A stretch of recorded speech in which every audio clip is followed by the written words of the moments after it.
Okay, I'm making a poll question here. As an adult, I was,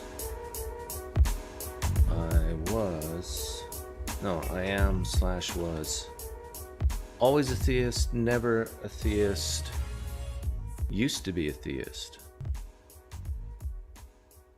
Yeah, I can't say the word atheist. That's a bad word. Always a theist, never a theist, used to be a theist. As an adult, maybe I should get rid of that. I am / was always a theist, never a theist, used to be a theist. Ask your community. This will be interesting. And I'm sure the theists are not punctual, so we'll see very few theists in here. But maybe they'll be here faster than atheists. I don't know. Who was here first? I spy with my little eye. Has anybody seen that kindergarten show? What was it called? Where a lady looks into a magnifying glass and sees little children. I see Billy. I see Bobby. Is that just a Canadian show? Edmund, 10,000 pine points for you. I will be thinking about you and you alone for the rest of the day. You are worthy of respect. Respect is earned. It's not just a default position. Scott Skeptic, 5,000 pine points to you. I'll think about you just almost as much as Edmund. CM Gould, 1,000 pine points to you. I will also think of you. And Corinne? No. you say you're third, but so you can't even count. That's why you're a loser. But you can stay. I will allow it. I'm in a good mood. This is Theist Thursday. The room is open. Can I put 2 links in here at one time? I mean, run a poll and put in a link. Let's see how good YouTube is. I think I can. So what you do is you just click on that link and you can get in and talk to me. Always the theist. Oh, got 4%. That's pretty good. Welcome, always a theist people. You have a little special place in my heart. See, I don't have Jesus in my heart, so I got lots of room for you. Jesus is so big. My God is so big, so strong, and so... Hey, we got a caller right away. Hey, Diego. Yeah, close your tab and we can get started. Okay, perfect. How are you doing? Can I show your face? Excuse me? Can I show your face to the world? I'm not ready for that. You're not ready for that? Okay, No. you just want to just be heard and that's it? Okay, that's fine. Yeah.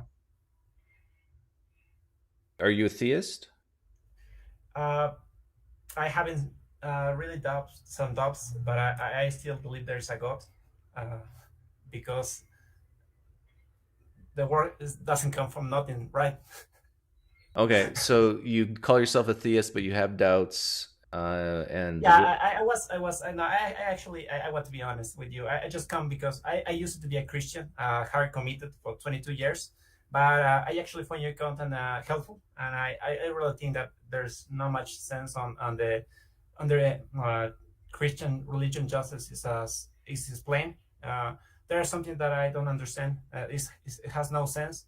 Like the God sending his son to die for 3 days, so we can be saved. That's like I used to believe that, really convinced of that. But like if you think about that, the way to heaven is like insane. You have to be introduced to Jesus so you can go to heaven, not by yourself. But so not. Right now as it stands, you don't believe any of that at all? Yeah, but I actually don't find that. How do you have you ever asked yourself how is that we are alive? It's like something has to have happened. Maybe. Diego, it's a miracle.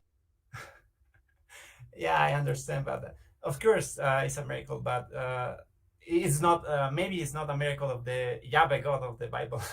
Yeah, exactly right. Maybe so. I don't think it is a miracle from any God. I think it's a miracle that we exist. I think all the common questions like why are we here, how can something come from nothing, which most atheists don't believe, by the way. Um, I think we can just say, well, we know that the physical exists, and so we Yeah, don't need to posit some other category of existence that we can't explain, like what exactly is spiritual or immaterial mean. And so we can just say that the universe, with a capital U, not just our reality, but all the universe has always existed. yeah, sure. I do understand what you're saying. It's just like first, I don't have a problem with the universe. It's like the life of the creatures, the animals and humankind. That's the way I don't understand how we can like How we can maybe I have am. people Yeah, like animals like us. Yeah, well, it's yes, amazing, isn't it? Like, um, I do think that sometimes we think that we're special, and we are, but in a lot of ways we're not. And so, if you yeah, can't, I understand. I actually have a map of the universe. Like I was given in when I was in my childhood. It's a map of the universe, and like you can see all the. I can show you if you want. I have it right here, but it's insane. Like we are just a teeny dot in little the. speck, Yeah, yeah, so that's if there's a god, like that's insane. Like and maybe there's another humans on other parts of the universe. Maybe they are yeah, actually wondering the same questions like we are. if there were no life in the universe and we are it, let's say sentient life, intelligent life, Yeah, I understand. um, would that make you think that there is a more likely to be a god or not? For me, will be more likely there is not a god. Um, if there is more life on the universe, for me, will be more likely there is not God because many other uh, intelligence beings like us can be created. I'm not created. Can be spawned without a creator. Yeah, see, I flip flop on that one. I sometimes say, okay, if there is absolutely no creator, then that would be it'd be expected that there would be life on other planets. Maybe All not right. sentient life, but life on other planets that evolved maybe in similar ways, not exactly, but evolved to become complex organisms. But another part of me thinks, okay, but if we are the only ones, then maybe there is a God and we are special, right? Yeah, yeah. You're flipping the question. Like I have not thought. Maybe you. Yeah. Maybe that's more But special. then my brain says, but would a creator God who created the universe with us in mind do it this way?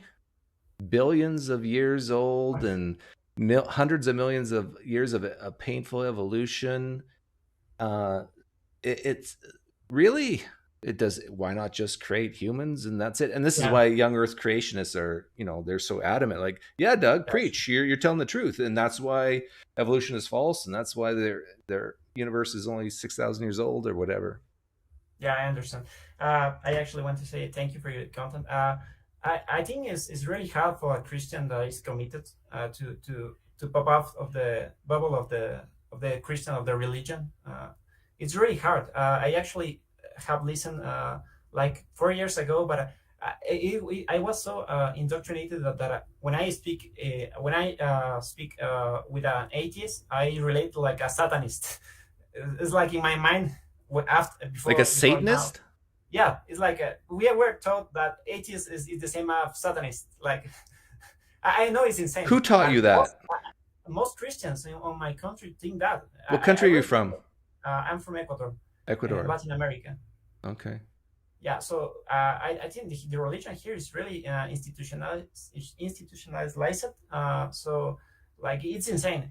But we are taught that maybe in your I see that many Christians talk with atheists and they understand their points. You are actually we don't believe you don't believe in a god and something like that. But no, in Latin America, most people that if you say the word atheist, they think that they are a religion from Satan. So, Yeah, it's like, okay, insane. pretend you're one of your fellow Ecuadorians on the street, and I come up to them and I say I'm an atheist, and say, "Oh, you must be a Satanist." I say, "Well, no." Well, if I was to ask them, "What does atheist mean?" Yeah, that's exactly. What would they? They would say Satanist. Yeah, we relate. It's not they won't say that you are a Satanist, but we relate that like both of you are in the same category. Like both of you are trying to take us from the faith.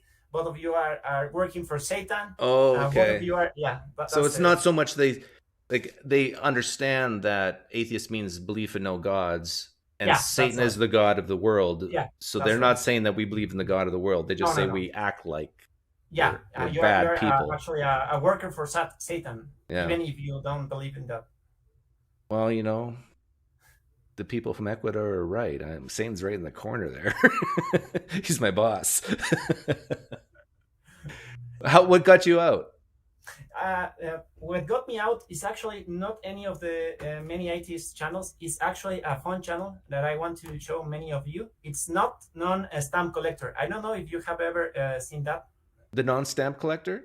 Yeah. Yeah, yeah. Oh, yeah. He goes way back. He's amazing because you can actually don't engage with conversation. As a Christian, when I was Christian, many of my friends that are still are, we cannot hear about the atheists. It's like we have to don't listen because that's like They're it's dangerous. Satan talking. Yeah, it's Satan talking, so we should avoid at all costs. But non-stop collector is like fun videos that I make from with paint, so it's really fun. He has a humor that is amazing, but actually the content of his videos are really good. Yeah, he did the quiz show, right? Yeah, that's right. Yeah. Yeah. What will Yahweh do? So they call to preach and they say, well, Lord, he has committed a sin. What should we do? And he's talking about the New Testament that says, forgive the ones that you do bad to you. But he says, no, let's kill them all, kill the babies, kill them. Yeah. So that's like because you ask most people, I think most people has not read the Bible. Even being many years in Christians, like you are given the Sunday preach is like really focused on something good, but it is not focused about all the Bible. The Bible is insane in some parts. Well, yeah, it is. Crazy. But it's interesting to me that what led you out of Christianity was humor. Yeah, that's exactly what. That's why I've been saying that for years. Like you can give all these arguments, and if someone is not willing to listen to you, it's all the arguments in the world is not going to make a difference. What will make a difference is if they like you, or you. That's right. Like if they find you likable, and they can laugh. And so my goal here on my channel is, Christians, I don't care if you agree with me, but if I can get you to smile once or twice, it's like you said, Diego. I'm like Satan at that point. Like I've got you in my grip, right? Yeah, it's insane, but I know you're a human being, you're a fellow human, and we shouldn't have this fear, but it's like you have in your brain just really deep that something is wrong with you because you're trying to give us out of the faith. It's insane. And the thing is, I'm not even trying to do that. Like, I would say most people, I don't care if they're theist or not. I like my own wife, I want her to stay a Christian because I see the benefit of the community that she gets out of it. Yeah, I understand. Yeah. Actually, I'm married, and I have problems with my wife because I recently come out. I have never said it because that's the way I don't want to be seen. I have not said that I'm an atheist full on. I don't identify like that. Is she home right now? I don't actually believe in Christianity. That's why I'm trying to say. Okay, but is she home right now? Yes. Does she know you're talking to me? No, she's not. That's why I don't want to. She won't probably find this channel, but maybe. So I don't want that she. What do you think your wife would do if you did say you were an atheist? That's a problem. We were talking. I was trying to talk about her some sense. And actually, non-stamp collector videos. Some of them did the work. She was like, "This is the one that's free will, go the style." I'm not sure if the IRS comes and says we want a free will policy, and you are able to pay your taxes, and it's because you want. I'm not sure if you have seen that one. No, I don't think so. Yeah, But it's amazing. It's a free will God style part 2. It's the IRS is coming and knock your door and is telling you, hey, we are the IRS and we are actually coming to say that we have a new policy. You are not compliant to pay your taxes now. You are it's optional. It's like you can choose to pay or not. But actually, the punishment is even if you don't pay, you're going to be punished. So it's a relationship what God does. Jesus comes, no? So he comes and he do the same. He offers you.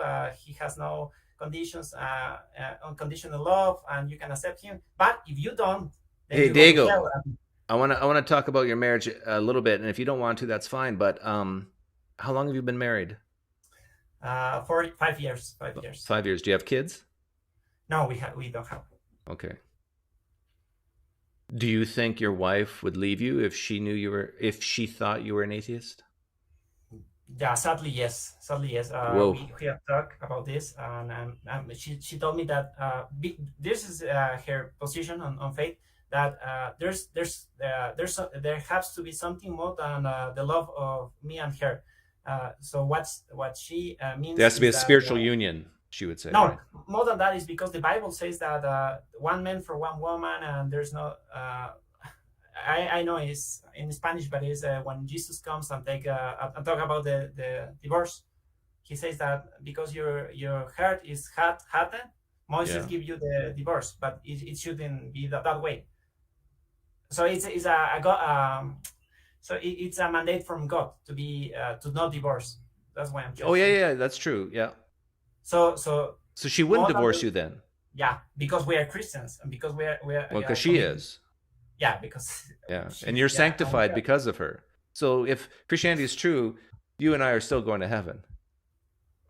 Hopefully. Okay. Well, all the best to you, Diego, and thanks for calling in.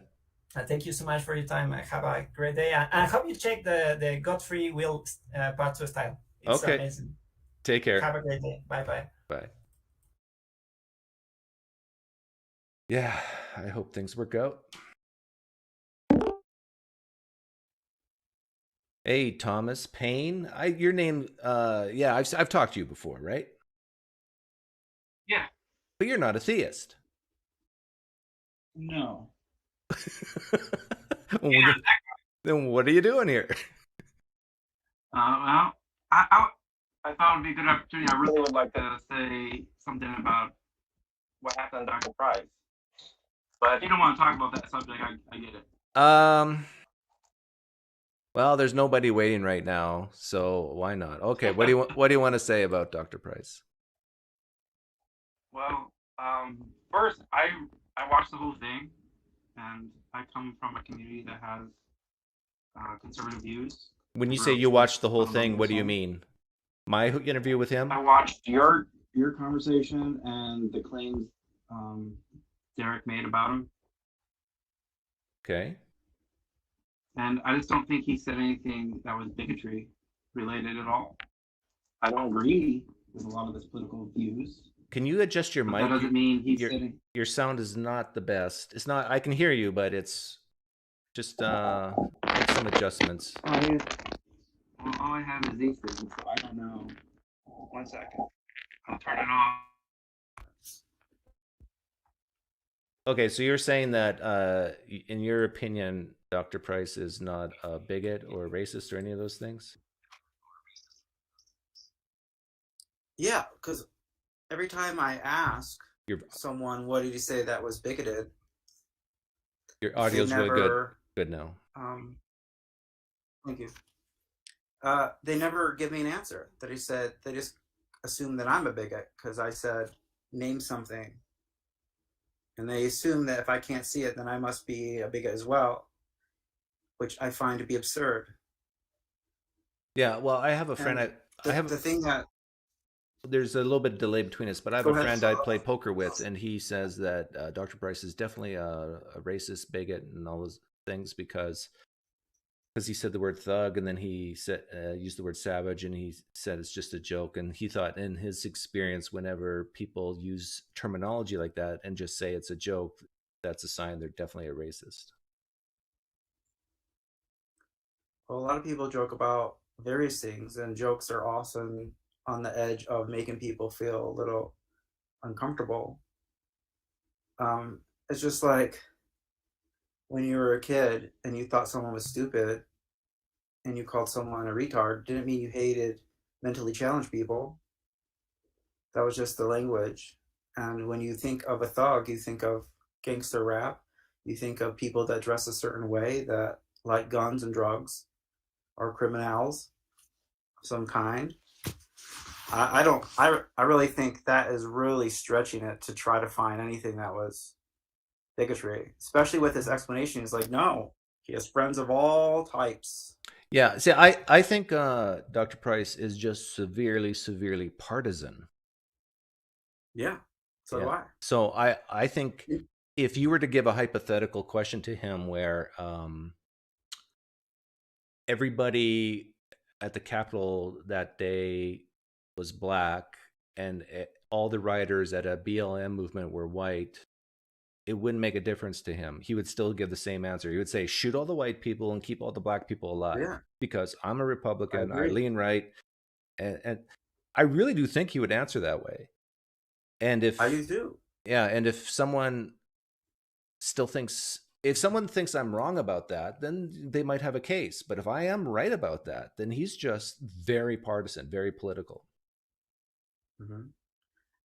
Yeah, not to mention that if these people that are judging Dr. Price like this, I doubt they've read Thomas Sowell. I doubt they've come into contact with Shelby Steele, Jason Riley, Wilfred Riley, Glenn Lowry, John McWhorter, Coleman Hughes, and all these other people of color that have similar views on certain of the subjects that he mentioned.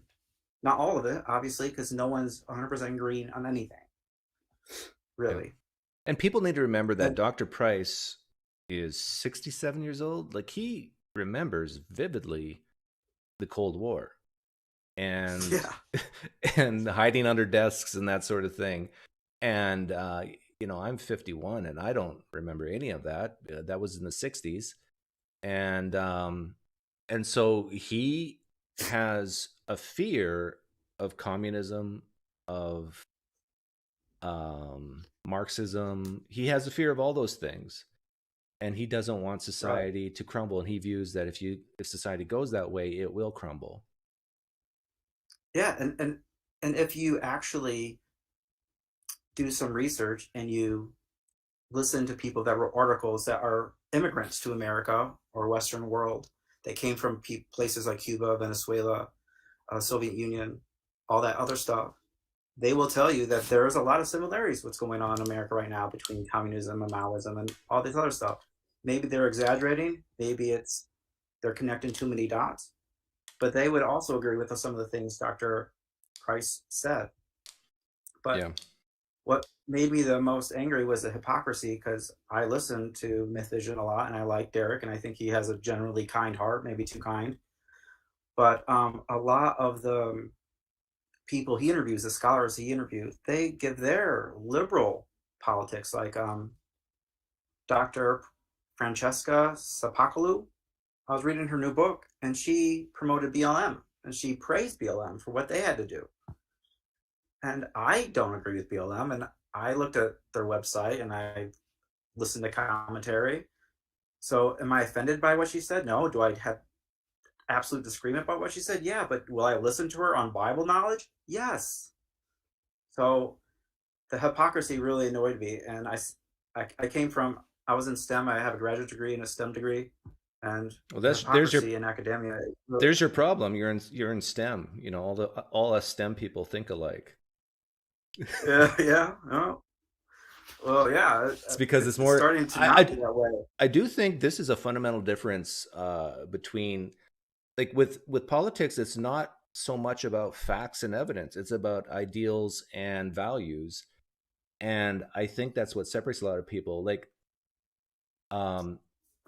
I think a lot of people who disagree with Price or who might call themselves left-leaning, they are highly compassionate and loving people, and I dare say more so than people on the right. And just me saying that, they don't know what to do with that. Should they be offended, or should they take that as a compliment? Right?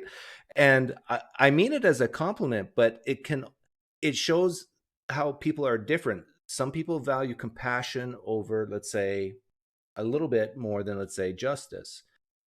Price is a justice guy. You heard him say, kill those rioters because you got to have law and order. This is what he values. And you know what? In a lot of ways, he's right. If there was rioting in every city every day starting tomorrow, I bet you some people on the left would start to say, you know what? If we shot a few people, this would stop. Mm-hmm. And they might not admit this, but it's probably true. And it's a hard pill to swallow. Like, we have wars for reasons, right? And I'm mostly against war, but I do understand that it's necessary. It's like a necessary evil once in a while. But the frustrating thing is, at minimum, at least that topic of how we should handle riots should not be a taboo to talk about. Maybe, okay, not lethal force, non-lethal force, but force. We could have a compromise of. Yeah, I suggested a big net. A big net, yeah. Yeah. So the hypocrisy that went on with the justification, I know it was a lot of financial pressure on Derek, but still, he one time called Dr. Price like a second father, and I wouldn't do that to my father. I just think that's a horrible thing to do. And I don't think that's horrible. I mean, who was there in the beginning for Derek when he was trying to get his channel back? Trying to get his channel back? Who did he interview the most? Oh, well, Price, yeah, like when he started his channel, yeah.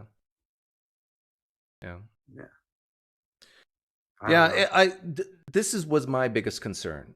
My biggest concern was when I heard Price say that he was willing just to leave, and no, there would be no kerfuffle, no tears, no anything. Just say, okay, shake hands, agree to disagree, and move on.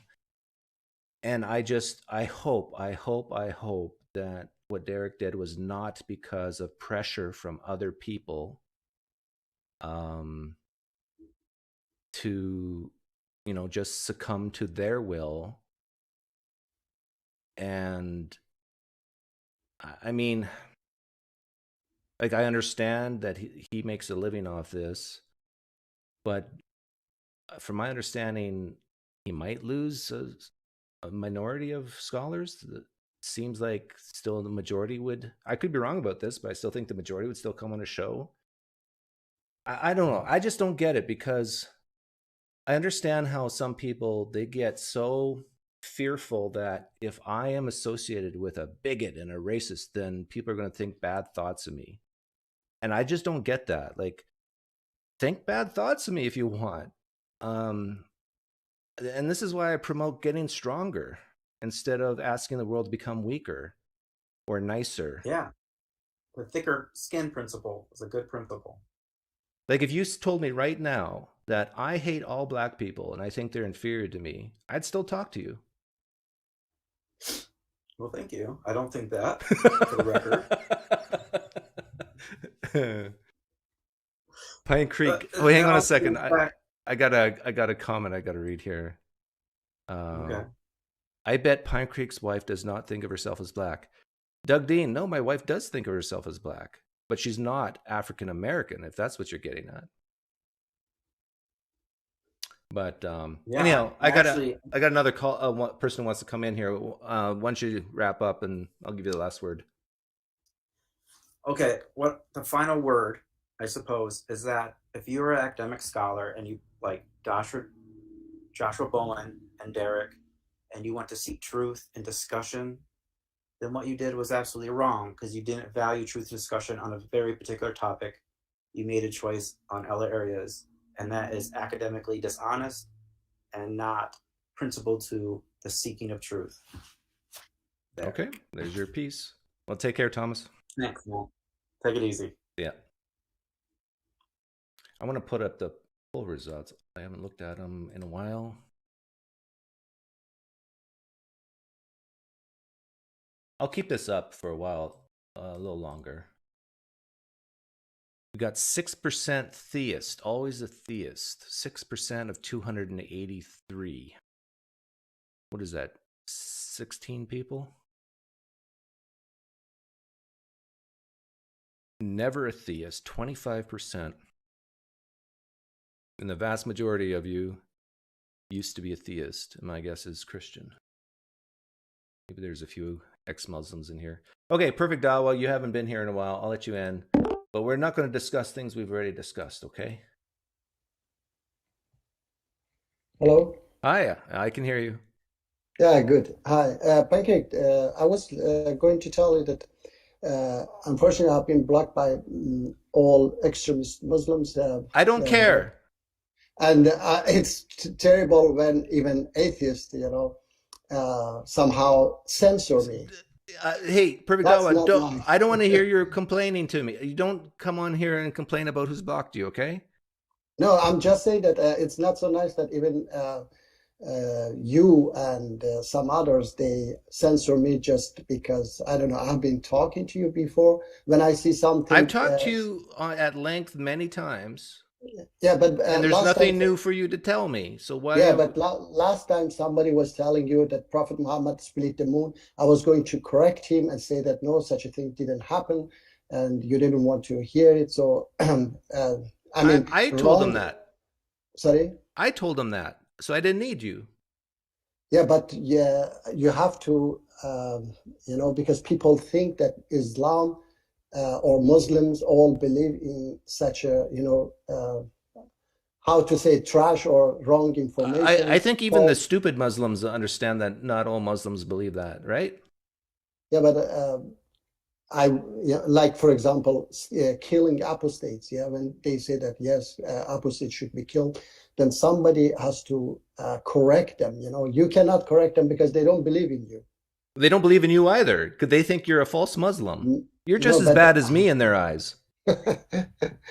But I have facts from Quran and I can prove them, But you think you can, but Perfect Dawa, you know as well as I do that their ears are clogged, their eyes are scaled over, they cannot see the truth. They think they have the truth, and nothing you can say. You know how you get to them? You tell them a Muslim joke. Do Muslims joke? Yeah, definitely. Yeah. Start making them laugh, and then they're going to listen to you a bit more. And I mean, laugh in a good way, not like just laughing at you. Like, try to get their respect in some way. Don't assume respect from anybody. Always try to earn it. Yeah. And then, like, if you just constantly fight with people about the text, it might be entertaining for a while, but it's usually not productive. Yeah. PineCreek, do you want to save lives against extremists? I was thinking that.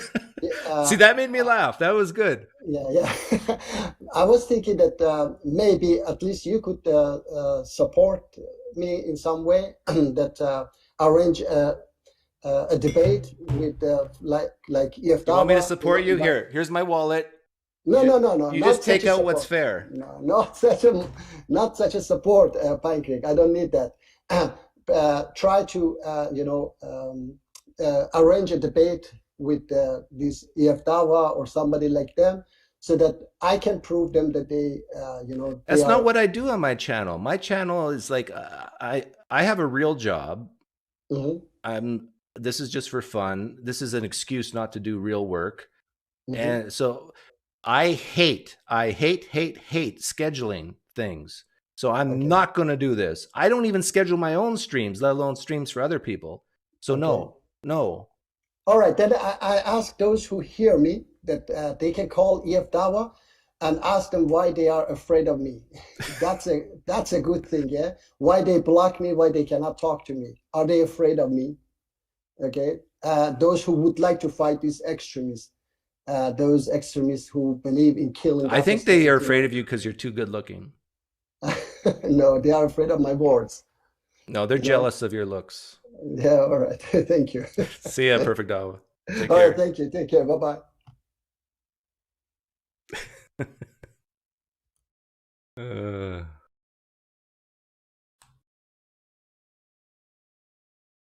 Room's open, and I'm now focusing on the chat. So if you want to say something to me in chat, tag me. You know what tagging means? It's you press the @ symbol first, and then you type in PineCreek, and then it turns bright orange, and I can see it. If you don't tag me, it's more difficult. Yeah, good advice, Nick. If you're still listening, Perfect Dawa, start your own Clubhouse account or Discord or something.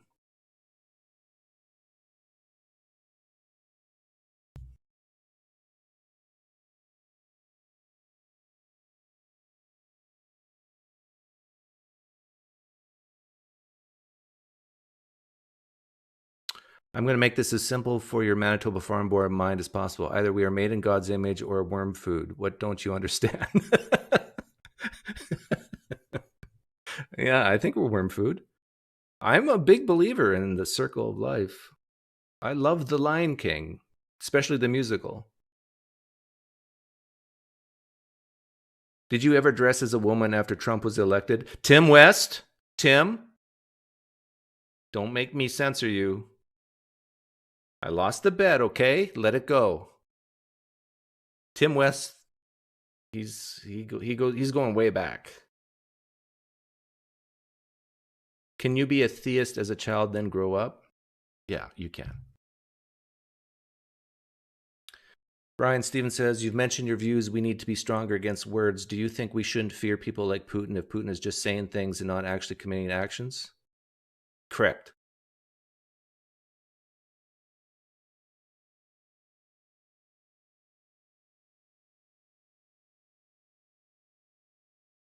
Pokerman, why doesn't Jesus like hockey? Because he's always getting nailed to the boards. Ooh. Ooh. What is the best poker hand you've seen so far on the poker night? You're not going to believe this, Jim Cummins, and most people here won't care, but I don't care that they don't care. The best hand I've seen on our poker night is a royal flush, 10 through ace. I think it was hearts. But get this. I mean, this is something that might prove a God exists. It was on the board. In other words, nobody's hands were needed. Everybody won who stayed in. Wow.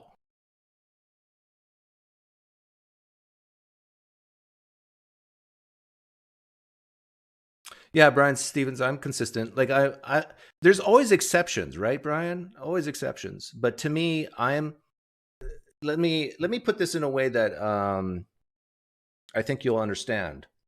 You know when Jesus says in the New Testament that if you even lust over a woman, you've committed adultery in your heart? I'm against that. And I think you are too, Brian. I think you're against thought crime. And when someone is just expressing their thoughts, I get what you're saying, that it can be dangerous. It can be dangerous. But we have to allow people to express their thoughts if we're trying to figure out what's true or not. And if you say that merely your thoughts are evil, you're no better than Jesus. Now, for Christians, that's not going to resonate. But for atheists, this is going to resonate a little bit. So let me be loud and clear. I don't care if people have racist thoughts. I really don't. I care if they have actions that hurt people. And I get what you're saying, but Doug, these thoughts will lead to actions. No, not always. In fact, I would say the minority of the time, do they? This is also related to that whole misinformation thing. We cannot allow, Twitter can't allow misinformation, Facebook can't allow misinformation, YouTube can't allow misinformation. But what if the misinformation is actually information and the information is actually misinformation? That's the problem and the danger.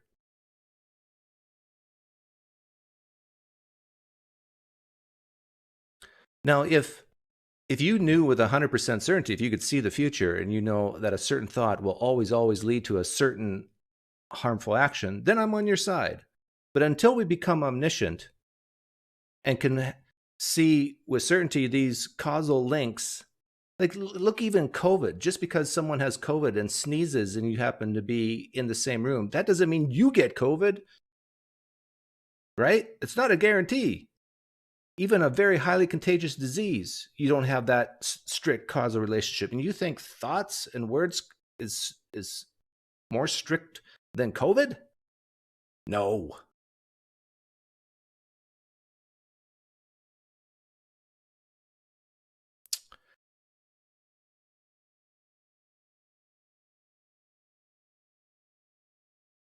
PineCreek, do you care much about the ethics of technology where private companies that can afford to pay for algorithms that reinforce their own profit?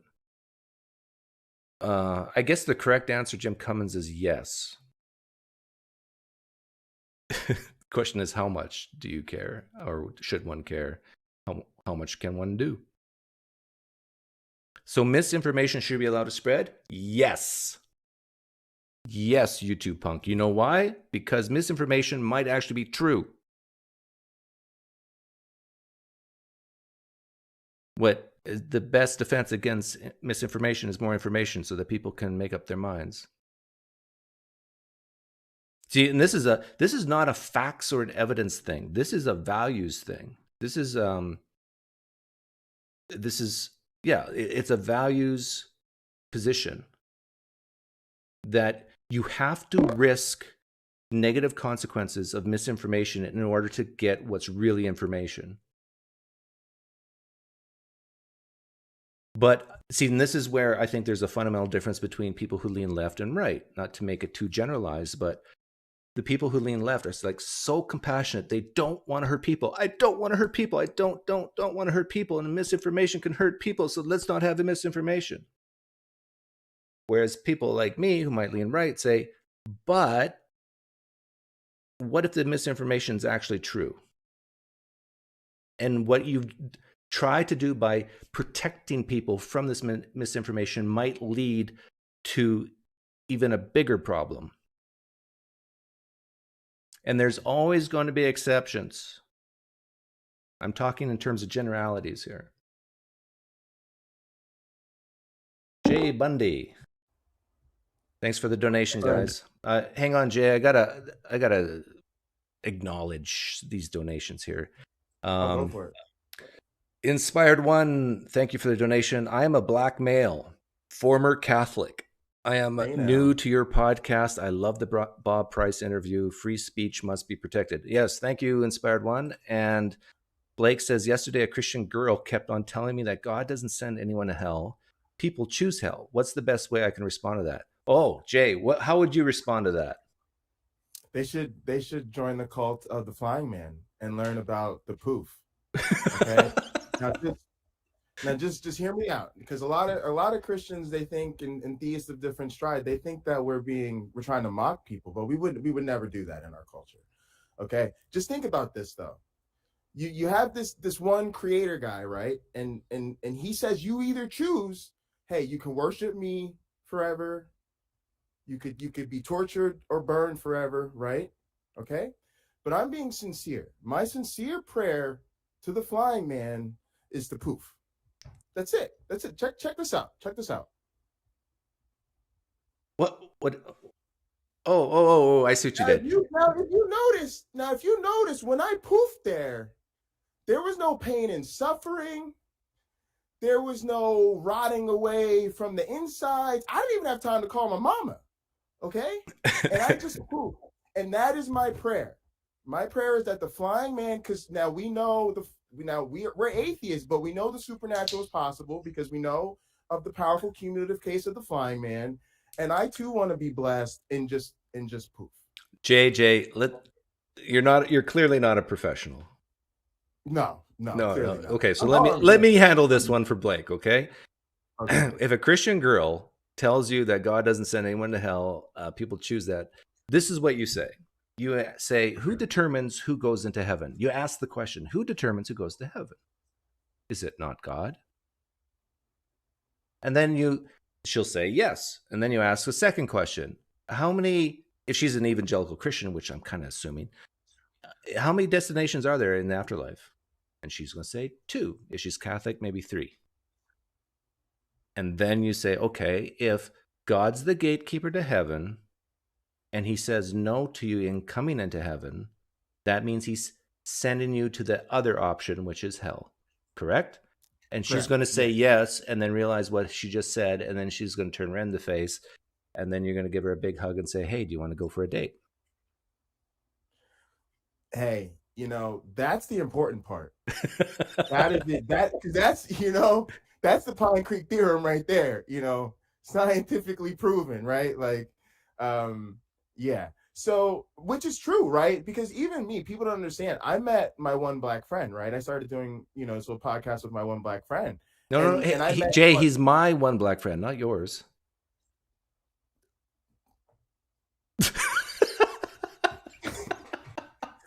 But Doug, here's the point. Doug, I met him on your channel, legitly, right? So this call to the flying man, which brings me hope, meaning, and purpose, is literally how I met my partner. Not my romantic partner, but they don't understand the hope, meaning, and purpose we get from the call to the flying man. They're still in denial. I saw you with him the other day on your channel. Did you? Yeah, I was there watching. You saw it? You watched it? Oh, well, not all of it, but I was there. You were one of the half a human being who actually watches our stuff. I think there was 6 people there or something, but yeah. 6 people? Wow. Yeah, I didn't want to say anything because I didn't want to. That's huge growth. No, you would have made me too nervous. I'd have started sweating and all sorts of bad things would have happened. All right, but here's something I wanted to ask you about. Okay. Because I'm kind of one of those lefty softy type people. I won't hold that against you. Okay, please don't. You're still welcome on my channel.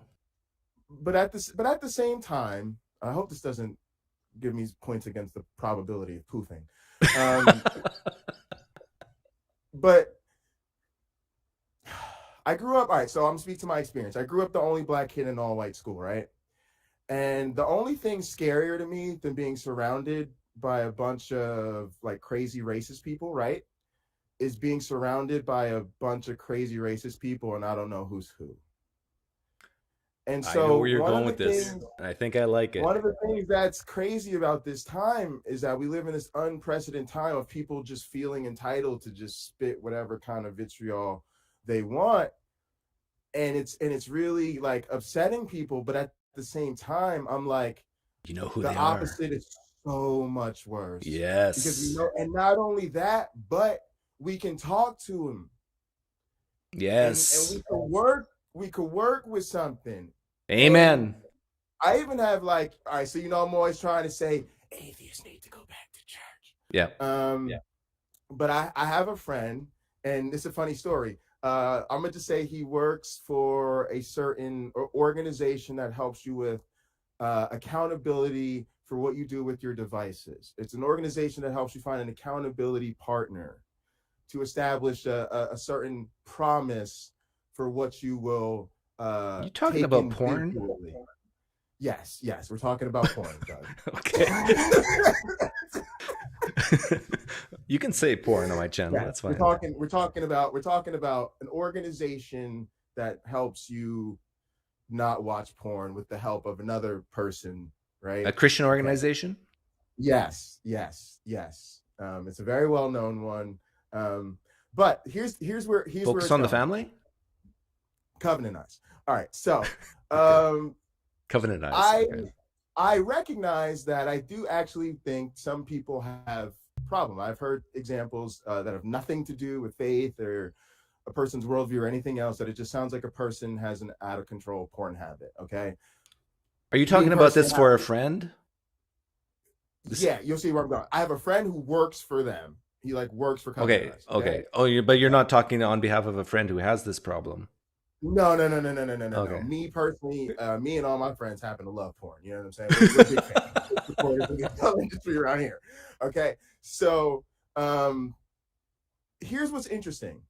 I actually think that organization's work is a problem for me, for a lot of what it does. I don't agree with their mission, right?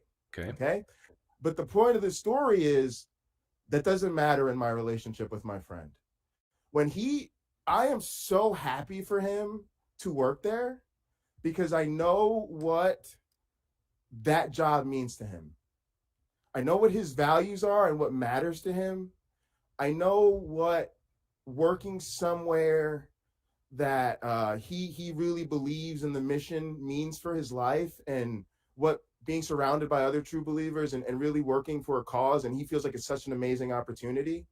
And so when something good happens for him at work, I'm genuinely happy for him. I want to hear about it. I want to know about it. I want to go out to lunch with him and celebrate it. Now, could you say all this? Could you say all this if he worked for the KKK? on some level, I probably could, and I know that a lot of people don't like that about me, but I'm one of the people who said I could do what that guy did, because I've done this throughout my life with people who hated me for one reason or another.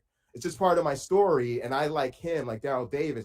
I'm all about it. Like, send me, right? Like, I'm that guy. So that's why I love still being in church as an atheist, right? It's because I am literally that person. But here's the interesting thing to me that I realized through thinking about this that I hadn't really thought through. He doesn't really believe in evolution. He thinks my job's a bunch of fucking nonsense. Yeah, tell everybody what you do. They might. Oh yeah, I'm an evolutionary biologist. I'm an experimental evolutionary biologist. So for the Christians, for the young Earth creationists listening right now, what Jay Bundy does for a living is fiction, science fiction. Yeah, but you know what? I'm going to put it in the words of the famous atheist apologist, William Lane Craig, who you can check out at reasonabledoubt.com. Nature is all there is. There is nothing beyond matter and energy. There is no supernatural reality. You got that clip off him when you took him to the bar and got him drunk, didn't you? Yeah, and then you secretly recorded. I don't want to get you canceled, but you should hear what I did to him after the bar. You know what I'm saying?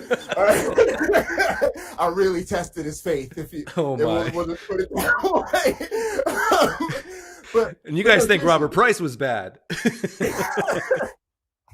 But no, seriously, my friend feels the same way about me, right? He thinks my work is bullshit. He doesn't support what I do. He wishes probably we didn't have jobs doing this, but we're still friends. Yeah, good friends, right? And we have an opportunity to influence one another. And I just kind of wanted to just put that out there because you know what we should do. You've been on there. I just got an idea. We should start a campaign.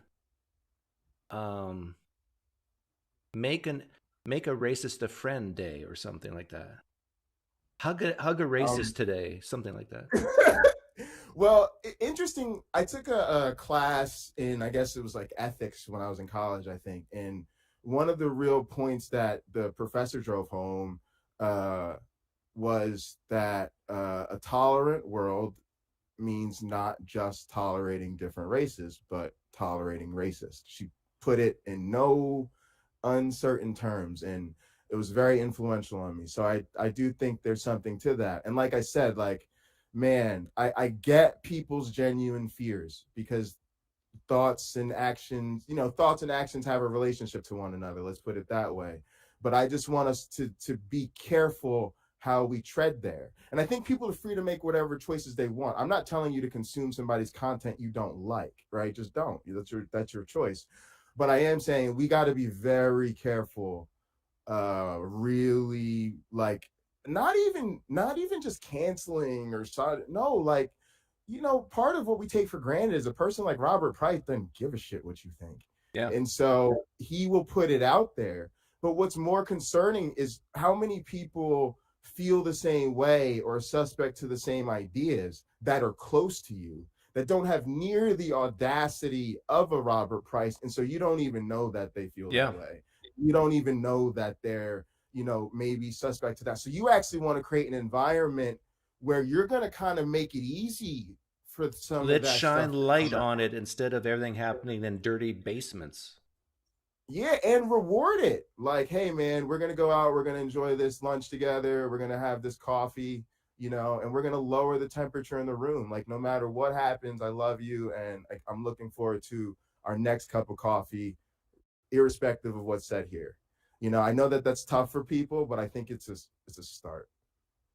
Amen. What university did you go to? Someone was asking. I did my undergrad and my master's at Penn State. I did my PhD at Michigan State, and I'm currently a postdoctoral researcher at the University of Minnesota. So Big Ten man. Is it still blizzarding there? No. I actually am still in Michigan because I work remotely. I do virtual research. But yeah, it's nice here today. It's finally getting to be springtime. It's very gray though. Michigan's very gray, and that's just kind of how it is. I can't wait to get the hell out of here, to be honest. Okay. Well, thanks for hopping on. Yeah. Appreciate you, man. Hope to see you soon. Okay. See ya. All right. Ciao. I still haven't figured it out, Joshua. Well, I think I know how to do it, but it just doesn't work. Viva Hernando. Not being able to post on Twitter or YouTube is not impeding free speech. There are many places when that's true. That's true. But it just kind of, like, especially on Twitter, like the reason why you guys heard that Elon Musk was considering, or he put an offer in to buy Twitter 100%. I don't know if this is true or not, but I think it is. That people at Twitter were freaking out. Why would they freak out with Elon Musk buying Twitter? I think I know why. Do you?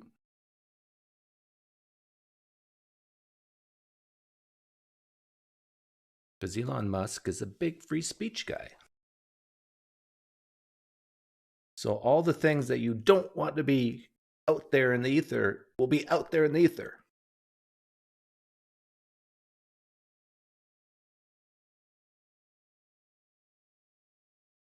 Hug a Racist Day. Every third Thursday of the month will be Hug a Racist Day. Then maybe every Tuesday, every second Tuesday, Hug a Nazi Day. Oh, I'm triggering people now, right?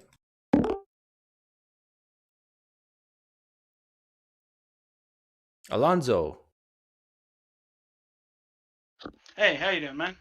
Good. Well, we've talked before, right? Yeah, we talked last week about the debate that was coming up, and then we talked previously once before that a while back. Okay. Yeah, I remember you. What do you want to say today? Well, today, because we were talking about what the debate was going to be and all that kind of fun stuff, I felt like it was only appropriate for me to kind of report back and talk about kind of what I got out of it. Sure. What'd you get out of it? So for me, I think what was interesting was that Mike Licona seemed to doubt the Bible more than Bart Ehrman. You know, I would have thought that would have been the other way around. What makes you think he doubts the Bible more than Bart Ehrman? So Bart Ehrman, for example, was more like, hey, they're saying this sort of thing happened in history. Whereas Mike Licona is like, maybe it did. Maybe it's metaphorical. We can't know that, if that makes sense. Yeah, I know Mike Licona says that, but Bart Ehrman does. I think there's a lot in the Gospels Bart Ehrman would say didn't happen in history. Oh yeah, no, certainly, but he takes things more on their face value and is more willing to accept some of the weirder things as being things that happened in history. Does that make sense? Bart Ehrman does? Yeah, Bart like what? So, like, give an example where you think Bart Ehrman would say this is weird, but it happened in history, and Mike Licona would say no. Brain. I'm sorry. It's just not leaping to the top of my head right now. That's fine. But that's a bit more of the impression that I got. Okay, is that Mike Licona seems to be a little bit more questioning of the sources. And then I guess the second thing, and I tend to be, when I'm thinking about it, a bit more like Mike Licona, in my opinion, because I'm not 100% committed to every single thing in the Bible being true if we're talking about the resurrection from a non-Christian perspective. Does that make sense? Why would you? Your personal beliefs about the Bible, what does that have to do with the non-Christian perspective? Like, what do you really believe is true or not true? Like, what, for example, what in the Bible do you think reports something as historical that you think is not historical? Okay, so it's not about historical, it's about where it comes in the conversation. For example, one of the miracles of Jesus, him calming the lake and whatnot. Okay, that's something that I think probably actually happened. Okay, however, I'll be honest, I'm not 100% how to prove that from a historical perspective. Now, I think that we can get from history to Jesus, and then once you kind of have this Jesus, then you get, okay, God is this way, and I can trust God to reveal himself, and because of that, I believe in this miracle, but not, I can get it 100% straight from history.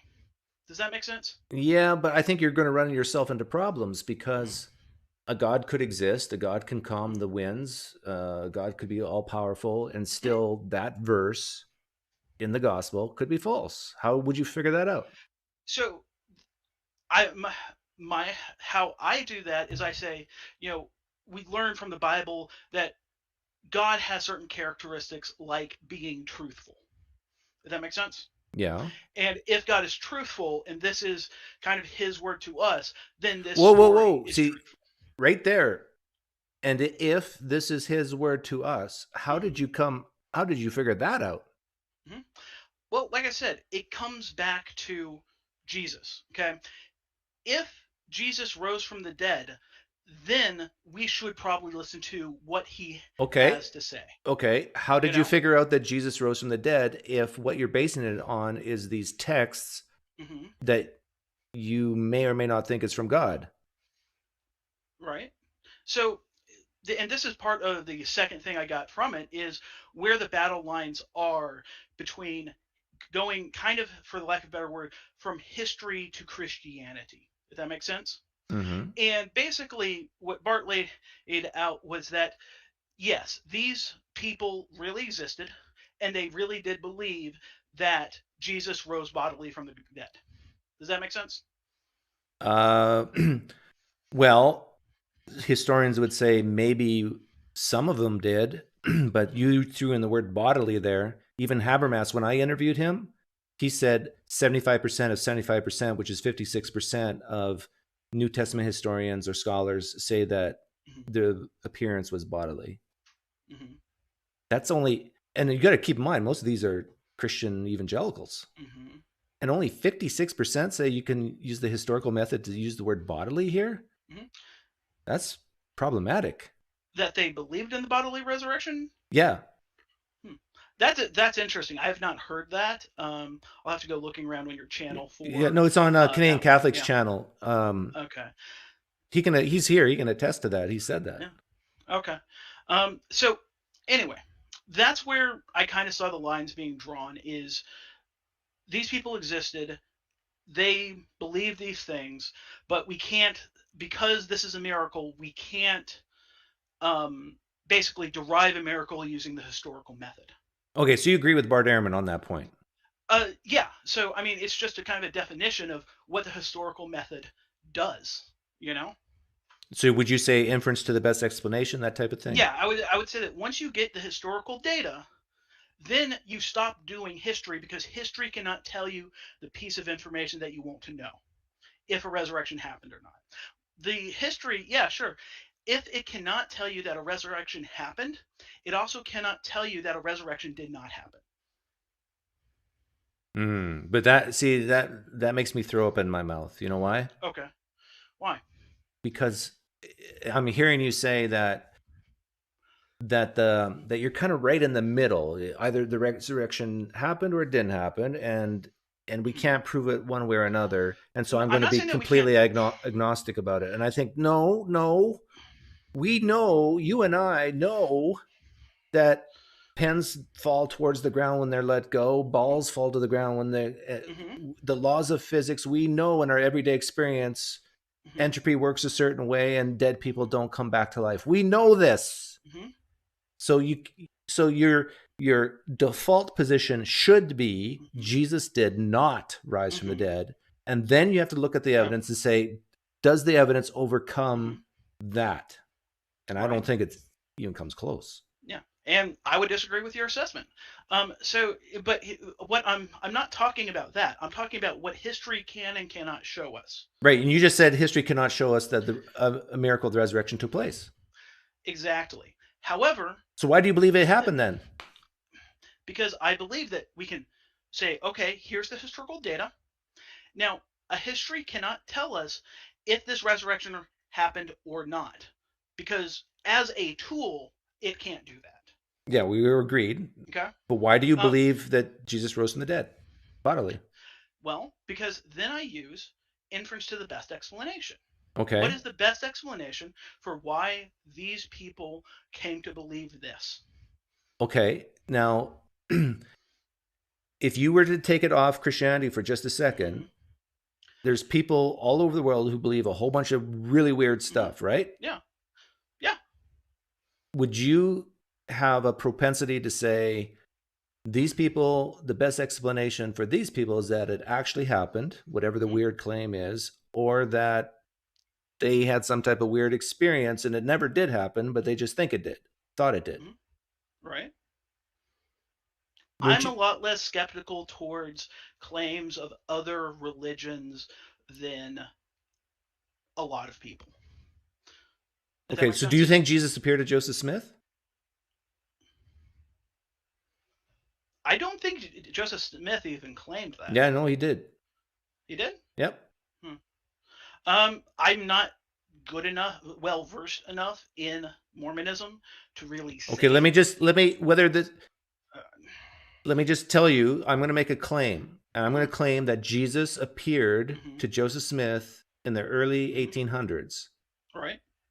And the evidence for that is he wrote a diary saying so. Right. Do you believe it? Well, for 100% sure, I believe Joseph Smith believed it. Now, again, this is coming from a within Christian perspective, right? Do you actually believe it? You just said you're less skeptical of other religious claims. Are you skeptical of that one? I'm certain he believed he saw Jesus Christ. Okay. Okay. So, but you don't think he actually did see Jesus Christ, do you? No. Why? Here's why I wouldn't think that. Okay, because I don't think that what Jesus Christ told him lines up with what everything else that I know he's told us. Oh, okay, but how do you know that what you think he's told us, Jesus told you in the New Testament, why do you think Jesus actually said those things? Okay. Well, like I said, this is from a within Christianity perspective. Right. Are you saying you're just going to presuppose Christianity is true? I mean, I think that you, for that question, yes, I am. Now, I don't think. Well, then we're done because then you can do that. But yeah. What do we have to talk about if you just presuppose Christianity is true? Because that's the best way to answer that sort of question. So, for example, let's step back and we say, thank you for making me laugh. Let's assume that atheism is true. Okay, then it's absolutely not the case that Joseph Smith saw Jesus Christ. Okay, does that make sense? Yep. So, I think that in terms of history, what we can certainly say is that Joseph Smith, believed that he saw Jesus Christ. Just as from a historical perspective, we would say, hey, Paul believed that he saw Jesus Christ. Okay. Okay.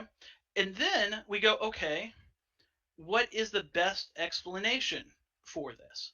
Well, the best explanation that I see is that Jesus Christ actually came down from heaven and talked to Joseph Smith. It explains everything we see. Okay. In the data, right? Mm-hmm. He said he wrote a diary. He's an eyewitness. We trust eyewitnesses, don't we? Yeah, certainly. Like now, here's the thing, though. Okay, if we believe that, then we also have to believe, in these other things, like Jesus appeared to Paul, Jesus appeared to Peter, Jesus appeared to these other people. Okay? Yeah, and also that Muhammad said this. And also that Muhammad got the very words of Allah, and and Allah split the moon in half. We got to believe that too. I Where does think it end, that- Alonzo? Well, it ends with us getting all of the data and trying to piece it all together, or trying to figure out what is the best explanation for all of this data. Can I give you an alternative best explanation? Yeah. People make up stories. People lie. People are sincerely mistaken. All these explanations are way more probable than the moon actually split into, Jesus actually talking to Joseph Smith, Jesus actually talking to Paul and coming back and rising from the dead. Don't you agree that this is all the explanations I give are more probable? They're more or less probable depending on the circumstances.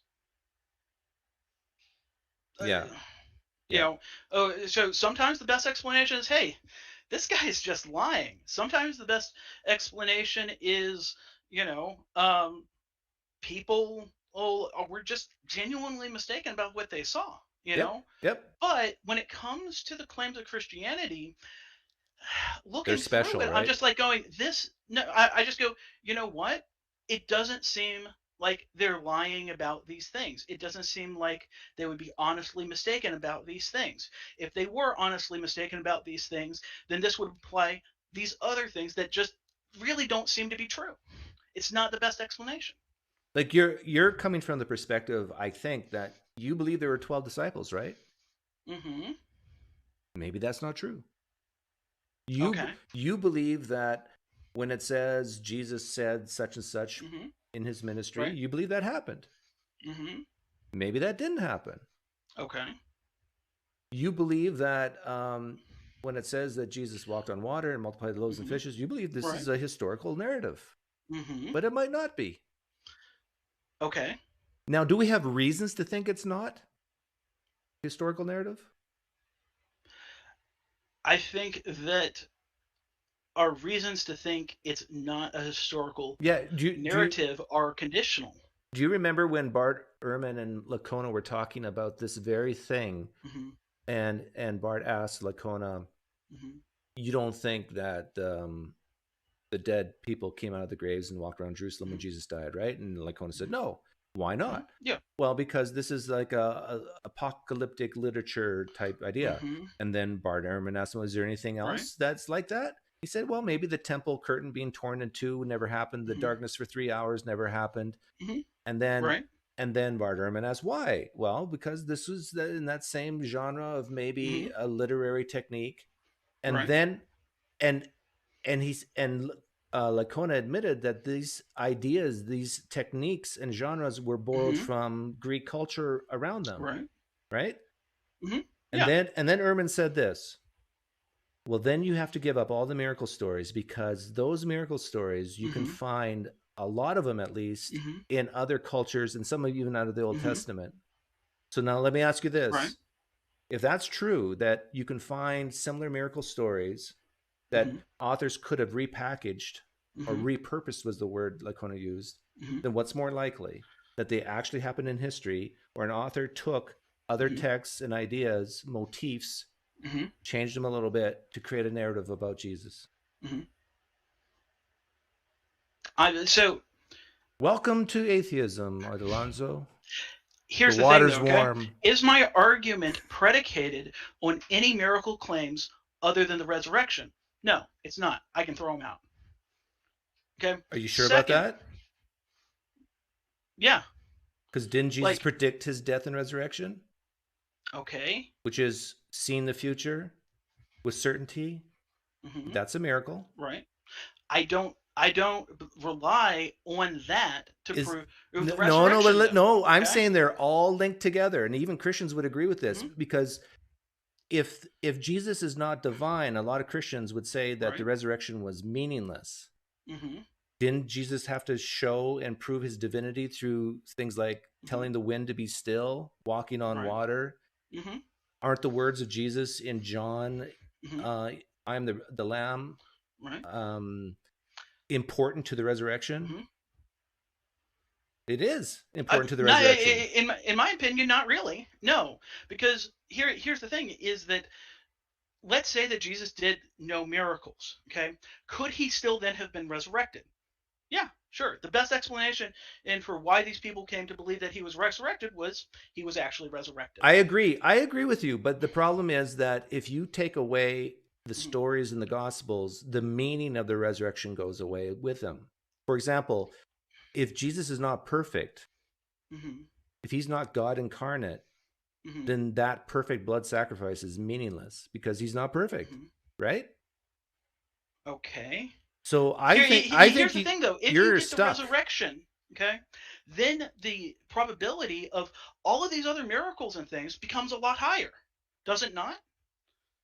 If the resurrection higher, isn't it much more probable that Jesus fed 10,000 people with just a few bread and fish? Isn't it more possible that Jesus really did calm the seas? But the resurrection came after, core question is the resurrection. But the resurrection came after these miracles. So why do you go resurrection and then work backwards instead of, did he really walk on water? Did he really say he was God? Did he really do these miracles? And then go forwards and say, well, did he really resurrect? Why do you go backwards instead of forwards?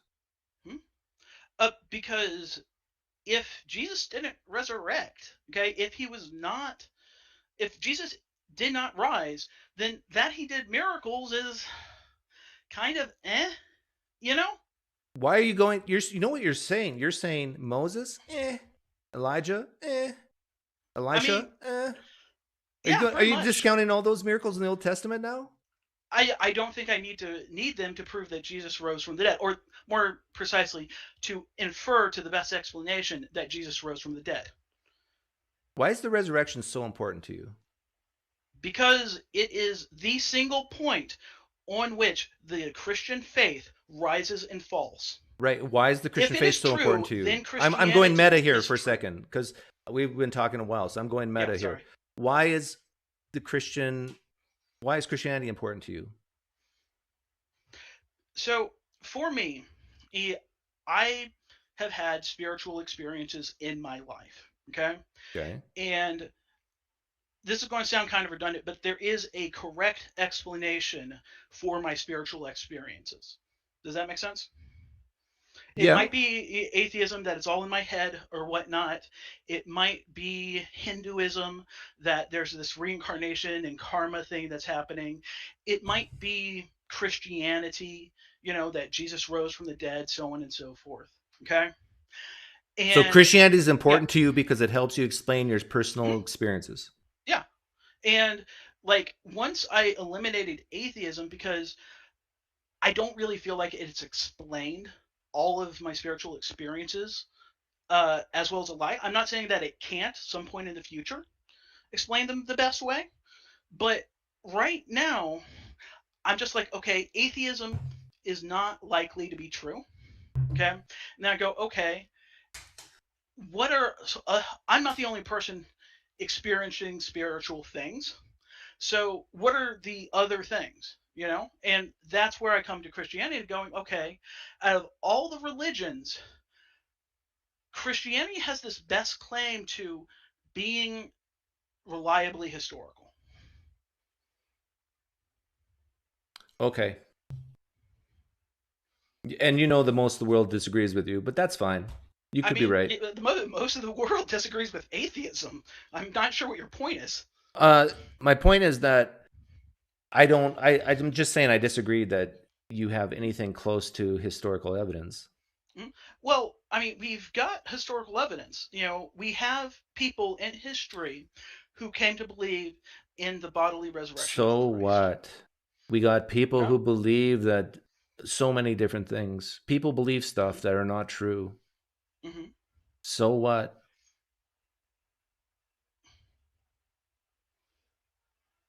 Sorry, you can't see my face here. So if you take the other claims, like Muhammad split the moon, for example. If we had an asteroid belt instead of a moon, I would probably be a Muslim,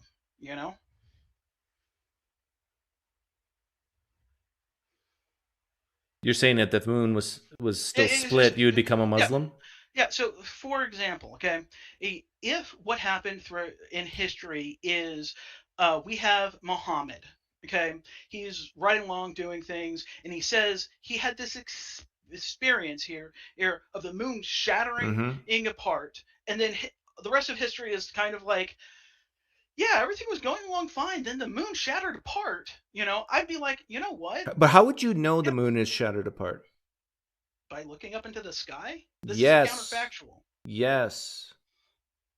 You could see it today, right? Right. I'm trying to figure out where you're going with this. Well, that's pretty good evidence, right? Okay. That the moon is in pieces and it's still orbiting around our planet. Right. Okay. That all cultures, all religions, all biases could see with their own eyes. Okay. That's pretty good evidence. Do we have anything like that for Jesus' resurrection? It doesn't matter if we have anything like that as long as we've got sufficient evidence. That's not my question. My question is, do we have any evidence like that for the resurrection of Jesus? The answer is no. Not but even close. What does matter, though, is do we have sufficient evidence to believe this? Do we have good reasons? Do we have good arguments? Right, and I say no, and you say yes. Yeah, and that's it. So, anyway, I should probably get back to work. It's really good talking to you, PineCreek. I enjoyed this conversation. I hope you did as well. Okay, take care. Yeah, talk to you later. Bye.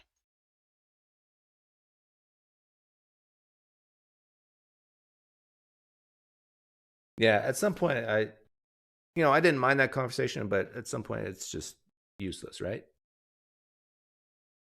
He thinks evidence sufficient. I don't.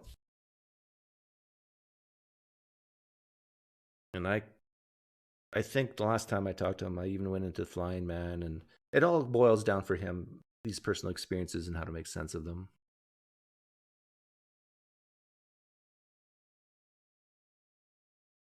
And he doesn't, as Floyd said in the live stream chat, I saw it, boils down to some people are just uncomfortable with the idea that they're worm food and that they're not special.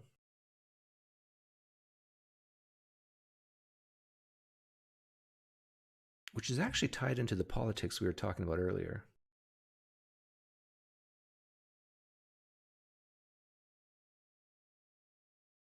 So many people just need to be felt special.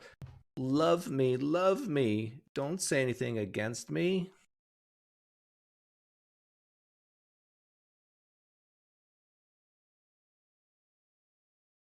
Dave Robinson, I have looked at, I remember you sent me a video. I watched it. I think I watched the whole thing at 2x.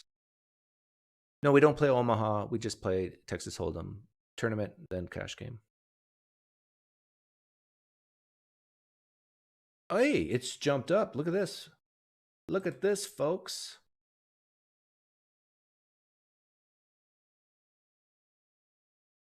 Close to 10% of people watching right now are theists. That's like 40 people. And you know it's higher than that because some people just don't want to give me the satisfaction of me knowing that they're here.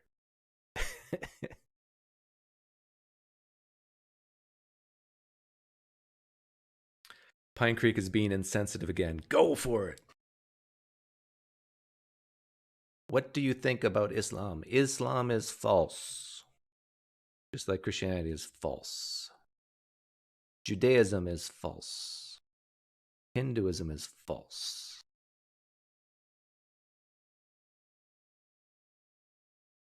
I know they are false. Ooh, if that doesn't get people in here, I don't know what will.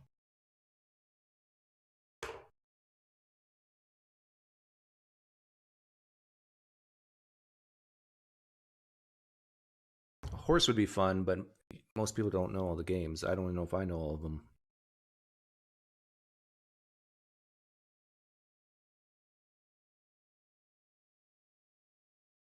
I'm not sure where you're going with this. People are afraid to answer a question before they know what it will imply. Yeah, Vesna, you caught that.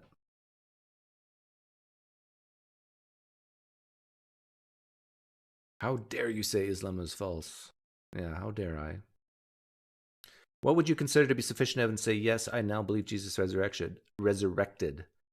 That's a good question, Fluffy, and I think I've answered that 1 billion times on my channel. There's many things. If Jesus came down to me and my atheist buddies and my Jewish friends and my Muslim friends and Hindu friends and said, hey everyone, hey you, man, bear, pig, hey you, John, hey you, Oflamio, follow me. So we go for a walk and we go to a cemetery. Not just any cemetery, a cemetery that all of us know people who are buried there and been dead for years. And Jesus says, I'm God. And I can do things you can't because I'm God. And here's a little demonstration. And you're still free to reject me after I do this. But I did it for Lazarus 2,000 years ago, and I'm going to do it today. And then he brings back people from the dead in front of our own eyes with different cultures, different biases, different cameras from all over the world watching. And you know what? He says, there's still people who are not going to believe, but I'm going to do this again in the Congo next month, and then in Australia the following month, and then in New Zealand the following month, because I wish none to perish.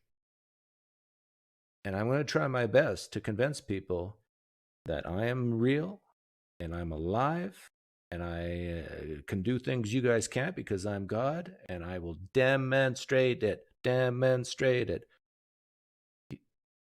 Hang on, the word demon is the word demonstrate. That's why God doesn't demonstrate himself, because it has the word demon in it. Which religion is the most dangerous right now? Probably Islam worldwide, but in the United States, the most dangerous religion I would say is critical race theory and feel sorry forism. Oh, douche. The Christians don't know what to do. Do I applaud that or not? I mean, yeah, I think we do applaud.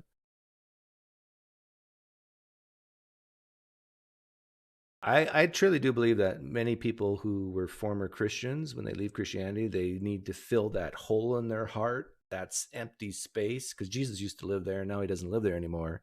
And what they fill it up with is things like, we need to love this group of people. We need to love this group of people. We need to love this group of people. The religion of feel sorry forism, which takes many paths.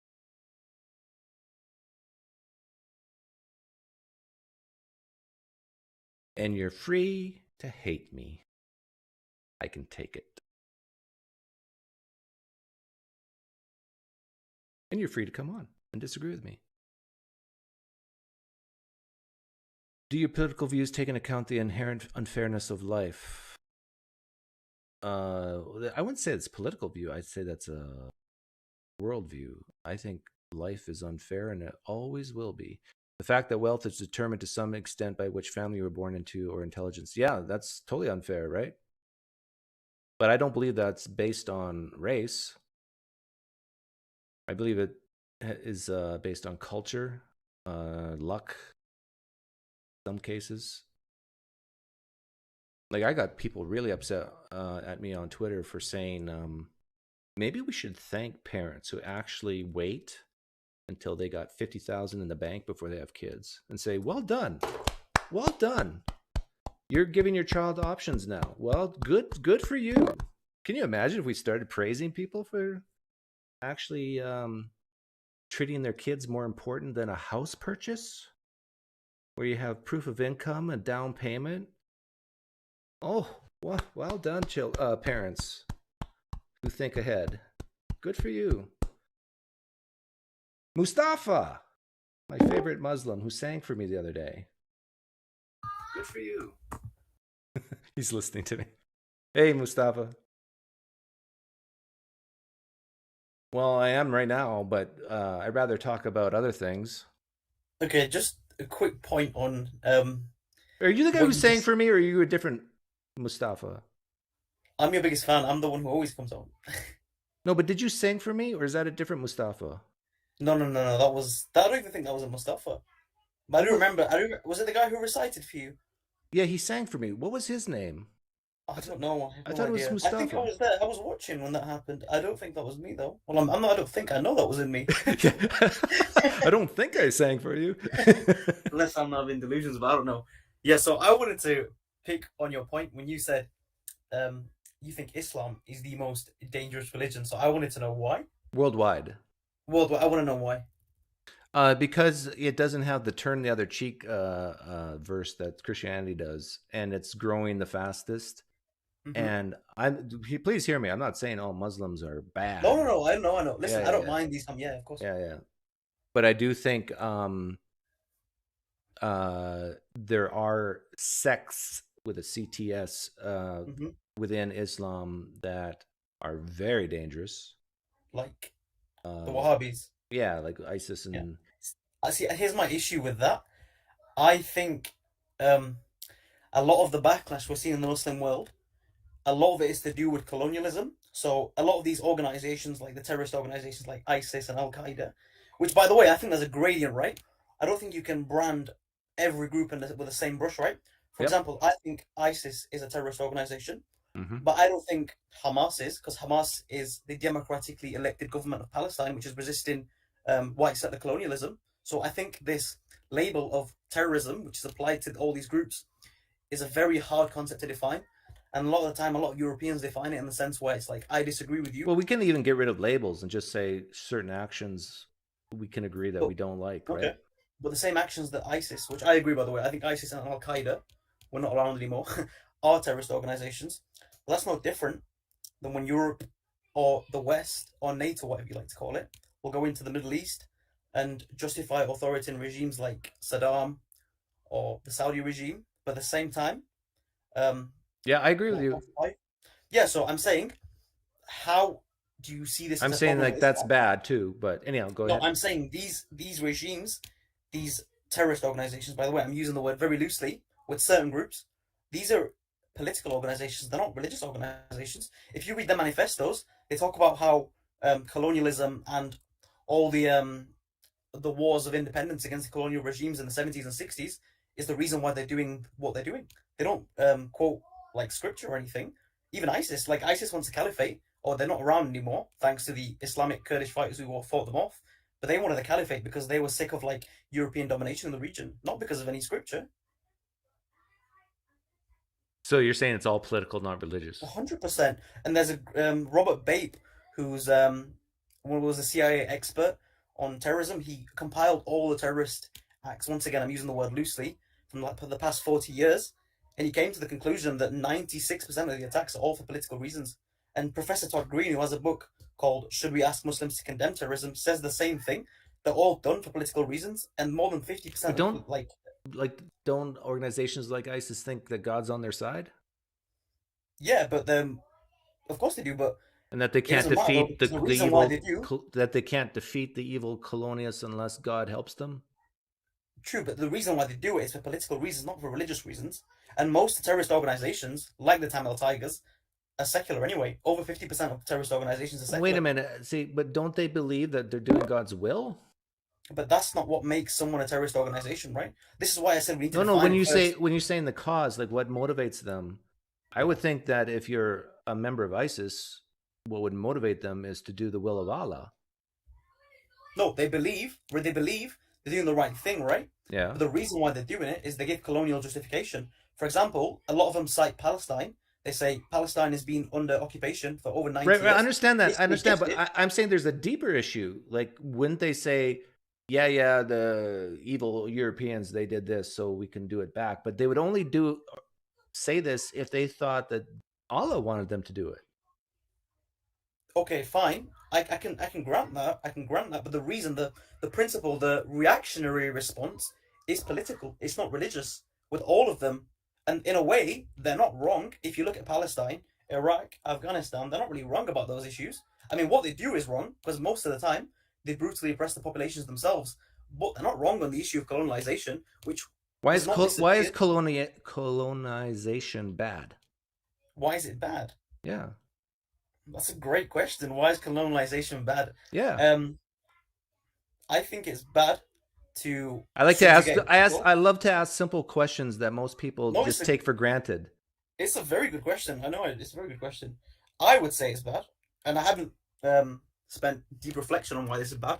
But intuitively, I think, because I know you're a person who talks about how you value freedom. So subjugating a person for the sake of subjugating a person, I would think that's bad. I mean, I would assume you'd value human freedom. So that's why I think colonization is bad. And it never ended in the 19th century. It's still a thing. It's just imperialism now, culturally. But couldn't good things happen from it? Good things can happen from, like, if I substitute colonization for conquest, you could also get good things if Russia, for example, Russia conquered Yeah, but Ukraine. I wouldn't think those good words. things Are, can those come words out are as not well. synonymous. You can Okay. colonize good things can without come out of conquest, it. right? Yeah, of course. Good things can definitely come out of it. Like, for example, look at India. The British went into India and they built a few trains, but they took India's economy from being the highest in the world to having a global share of 20% to 3%. I don't think that was worth it. And they also killed loads of Indians. And the thing is, I don't think they did it to benefit the Indians. It was more for selfish reasons, and they destroyed India, who are seeing the repercussions now. Did Muslims ever colonize? 100%. The Turks, the Ottoman Turks, were horrible.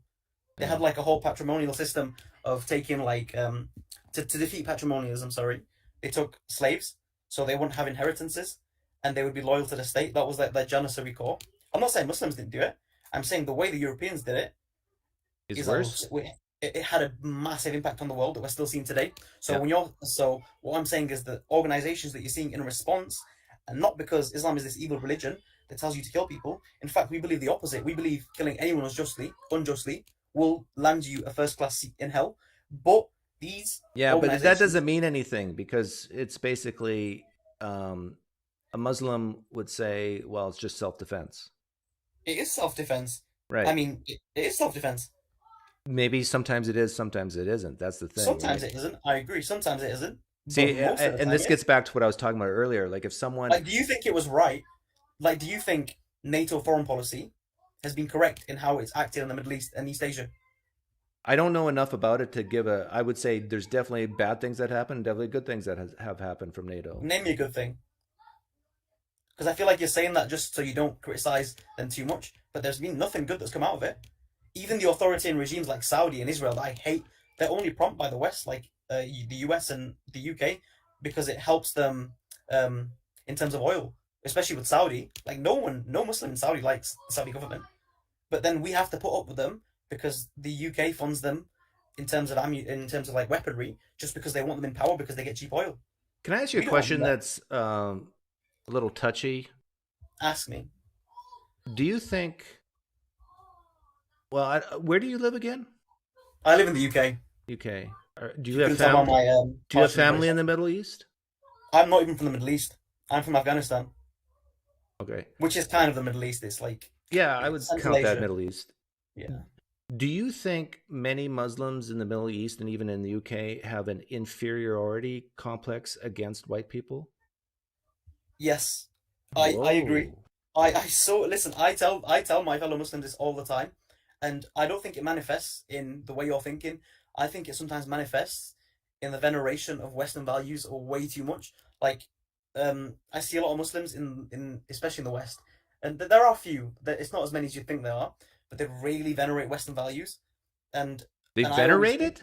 They really venerate it, and this is gonna sound like, I know you don't. That's the opposite of what I'm hearing from other people. No. I think the inferiority complex manifests in veneration. I think the ones who negate Western values, not to say there's nothing good in Western values. There are loads of good things that I think we have in common. Like, there are loads of things we have in common, but I think there's this group that outright venerates them, and they don't realize the harm that they've caused. See, I'm the opposite to you. I understand what you're saying now, that the ones that the Muslims in the Middle East who venerate the West, let's say, like Western movies and culture and that sort of thing, they're the inferior one. They feel inferior to white people. That's what you're saying? Yeah. Yeah. But I see it almost the other way around, that the ones that are pushing back so hard against Western values, I see as them feeling inferior, because it's like that. It's like they're protesting too much. I could say the same thing. I say you pushing back so hardly against Islam shows you have an inferiority towards it, especially in the last 20 years, which all I've seen is What like have I done to brutal, push back against Islam? I just think it's false, the actual religion. but I could Not the culture, not the political stuff. Yeah, but I think Western values are wrong. So that's why I could push back. Not because, like, the group that pushes back, it's not because they have an inferiority complex. It's because we think you're wrong. Okay, but Western values is different than a religion. Yeah, no, but it's similar, but they're similar to the sense they're like a higher principle that you hold to. I think there are certain values that are wrong, but I also think there are certain values that are correct. What values do you think we differ on? Like, what do you think are the main ones? Individualism, so liberalism. I think. I know you're not really very. I don't actually know you. I don't think you're left wing, but no. Yeah, I don't think. I'm more individual than collective. Yeah. I think there's a spectrum, right? Are you the same? No, I don't know. I couldn't give you an arbitrary number, but I don't think individualism is the most important axiom. I think there are definitely things. For example, I'll give you a really good one. So take transgender or transgender issues, okay? Yeah. So I would disagree with that because I think this is when politics seeps into medicine.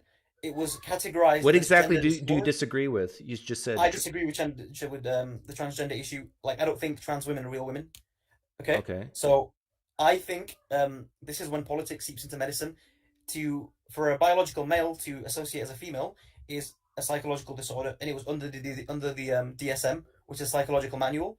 But in your society, right, which is also mine because I live here, but you would because individualism is a thing, you would allow for that. But I wouldn't, because I think that's harmful and it's societally harmful. Well, you know what? So I actually think in the West, a large portion of, let's say, people in the U.S., they wouldn't say the words you just said, that transgender women are not real women or vice versa, but the sentiment's the same. I think in Europe it's a little bit different. They would just say Europe is a lot more liberal and individualistic. Yeah, you're probably right. But America. Like, most people would at least acknowledge that transgender women are at least different than biological women. I mean, if you deny that, you're just insane. I mean, I agree with you. But there are people, like, especially a lot of the hardcore feminists, like the third wave, fourth wave, they will eat your head off. They'll bite your head off if you say that. Oh yeah, it's the feel sorry forism. It's like, because this is my opinion, but I think the reason for it is because of compassion. And, yeah, definitely. Yeah, and because the suicide rates are so high amongst transgenders that they feel compelled that you have to esteem and build up, and if you say one negative thing, they might kill themselves, and so we don't want that. So yeah. No, I agree with you. I think that's one thing we disagree on. I think another thing. No, that's one thing we agree on, not disagree on. Sorry, generally, I think you're in the minority. I would say in the Western society, I think you're in the minority. I think it's changing. I think the pulse is changing, that people are starting to realize that, like with the transgender sport thing, like what happened to, what's her name, Leah Thompson? I think so, yeah. I think there's a poll out of that 68% are starting to go, and some people think that this person's actually a plant to try to destroy the transgender movement. Yeah, no, I think that's really silly. I think it's when compassion goes too far, when it overrides reasoning, and I don't like that. One other thing that we disagree on is definitely secularization. I think secularization is definitely something we disagree on, because I feel like there's been a lot of forced secularization in the Islamic world. So from like the 19th, 20th century. Why? Like, this is good. This is interesting. Why do you think secularization is bad? Okay, wait. Before I tell you, let me just say one quick thing. Loads of times when elections, like in the Arab Spring uprisings of 2011, when the Arab people were allowed to vote for who they wanted to, they voted for Islamist parties. Before anyone gets scared, Islamist just means it's not a secular party. It's like a theocratically orientated party, right? And this has happened throughout the Muslim world, but they were suppressed and labeled terrorist organizations. So I feel like the sentiment is there. Like, Muslim people don't want secular organizations. So now, onto your question, I think, because I believe in God, I think secularization is silly. It's like me saying God is enough, is grand enough to create laws that can govern the universe to precise degrees, but is too stupid to give me laws to live by. I get why you're a secularist. You have no option. So for you, you don't have another option, so it makes sense. But for me, so that's why when I see like secular religious people who, like the other ones that I mentioned, are the ones with the inferiority complex, it makes no sense to me. how you can be a secular religious person. For you, it makes sense because you don't have an option. But for religious people, it makes no sense. Yeah, the thing is, I hear what you're saying. You're saying you need a God to come up with some rules for people on how to live, right? Yeah, definitely. But I'm thinking that really we're the same, because what you think is God telling you is really just humans from a long time ago telling you. If I could, sorry, give me a second. If I could just say that I don't think that's the case. I think, obviously, apart from the reasons why I believe, because it's obviously going to undoubtedly go back to that point as always. But I think believing in an objective religious point of view, in the sense that morality comes from God, right? I think it solves the issue of subjective morality. So I think that is a reason for why it is true. I think there are things that humans 100% believe that are without a doubt wrong, and I feel like you have no grounding for that if you're a secularist anyway. So grounding's overrated. Okay, fair enough, but I think that itself is a well, you'd say that, but there are things you definitely agree that are wrong. Like, you'd never rape a child. No, I wouldn't. Yeah, exactly. So there are things that you know that are wrong, but you have no grounding for it. So, but what if Allah told me that if I did rape a child, I would save all the Muslims in the world and bring in a peaceful Sharia law for the whole world? Sounds like a deal. No, I'm joking. I think no, I'm joking. But you see what I'm getting at? There's moral dilemmas. Yeah, I know, but I don't think God would do that. That's the thing. No. I don't think God would do that. You're saying it's like the could God create a stone that's so heavy that he couldn't lift? The question itself assumes God to be not omnipotent. Same with this, it assumes God to be bad. So I think it's a flawed question. But I do think that, like the Sharia law, your idea of God giving rules. There are things in Western law that comes from Sharia, like innocent before guilty. That comes from the Hanafi tradition. That there's so many influences that you don't even know about. I highly doubt that Muslims came up with that first. No, they did. Like through like a lot of the philosophers. Like, and even if they did, that doesn't mean it comes from a god. Okay, fair enough. But I'm saying a lot of the things in Sharia are really compatible with what you believe. Obviously, without minus the divine theocratic stuff. What things in Sharia law do you think I would disagree with? What you disagree with? What you disagree with? Because I'm not familiar with everything in Sharia law, but I know where you're going with this. You know where I'm going with this? You know what I want to say. You can read my mind. I know what you want me to say. I'll do this. I'll give me like 3 things you think I would disagree with Sharia law. Worst thing, just to make this interesting, I will say it because I know you want me to say it. You want to talk about apostasy, right? Yeah. In Sharia law. Sure. Okay, let's talk about apostasy. I think a lot of people misunderstand apostasy, and I used to really misunderstand this. So in Sharia law, you would disagree, but I don't think you would if you understood it. So you would disagree with the harming of apostates, right? By the state, not by vigilantes, by the way, by the state. Yeah. So which is what Sharia accounts for. I think there's a misunderstanding because apostasy in antiquity meant treason. It doesn't mean someone who leaves their religion, and so this is the same in the Western tradition. Treason from who? Okay, I'll give you an example from our tradition. I'll give you an example from our tradition. So there was a Prophet Muhammad, right? He had companions. One of his companions left the religion and joined a rival army to fight Muslims. This man had a bounty on his head, so he was to be killed for apostasy. Why? Because he was a danger to the state. There was another Bedouin man who left. Wait a minute. Hang on a second. But then it's important. It's very important. I know. I really know. I can read your mind. I know where you're going with this, as you said to me. But I want your audience to know, because then they're going to misunderstand me. They're going to misunderstand. Let me summarize, because I think okay. So basically, you're saying that apostasy is good. I mean, sorry, the punishment for apostasy is good because it's doing harm, it's damaging, it's like treason, and which will cause more harm in the long run, right? Wait, yes, but also no, I'm not saying that totally. That's part of what I'm saying. I'm saying apostasy means treason, and it exists in the Western tradition too. When someone becomes an enemy of the state, they can be killed.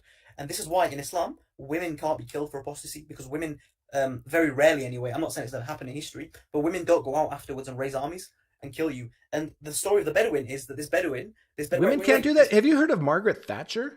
Yes, I've also heard of Boudica, the Roman, the British Celtic warrior against the women Romans. Can fight. I know, but it's rare. You should meet my mother. It's much rarer. Okay, so this is why women are not viable for the apostasy law in Islam. Most people don't know this.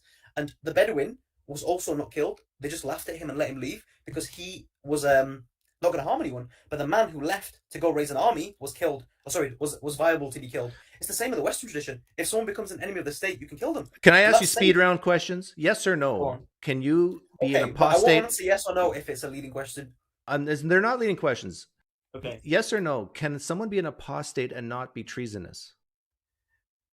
If by apostate you mean leave the religion, yes. So they can be apostate, but they okay. So yeah, they can. Okay. Yeah. So I can leave the religion, but doesn't mean I'm an apostate. Okay. So, well, hang on. You just apostate in the yourself. sense of antiquity. In the sense of antiquity. So I've not committed treason. How many definitions of apostate are there? Okay, so apostasy in the Islamic sense means treason. It doesn't mean leaving the religion. You can free. Okay, what word understand. What word do you use to reflect someone who leaves the religion? What word do you use? I forgot the Arabic word for it now. There's a word I forgot, but it's not treason. It's different. Like treason means apostasy. That's the one thing I'm trying to say. Treason means apostasy. I know, but I'm asking you, what English word in the Muslim faith do you use to represent someone who once believed in Islam and no longer does? Okay, I would use apostate, but for apostasy in Islam, I would use treason. If you know what I mean. So treason, I would use in terms of. So I would use treason to use describe the same Islamic word apostasy. for two different things.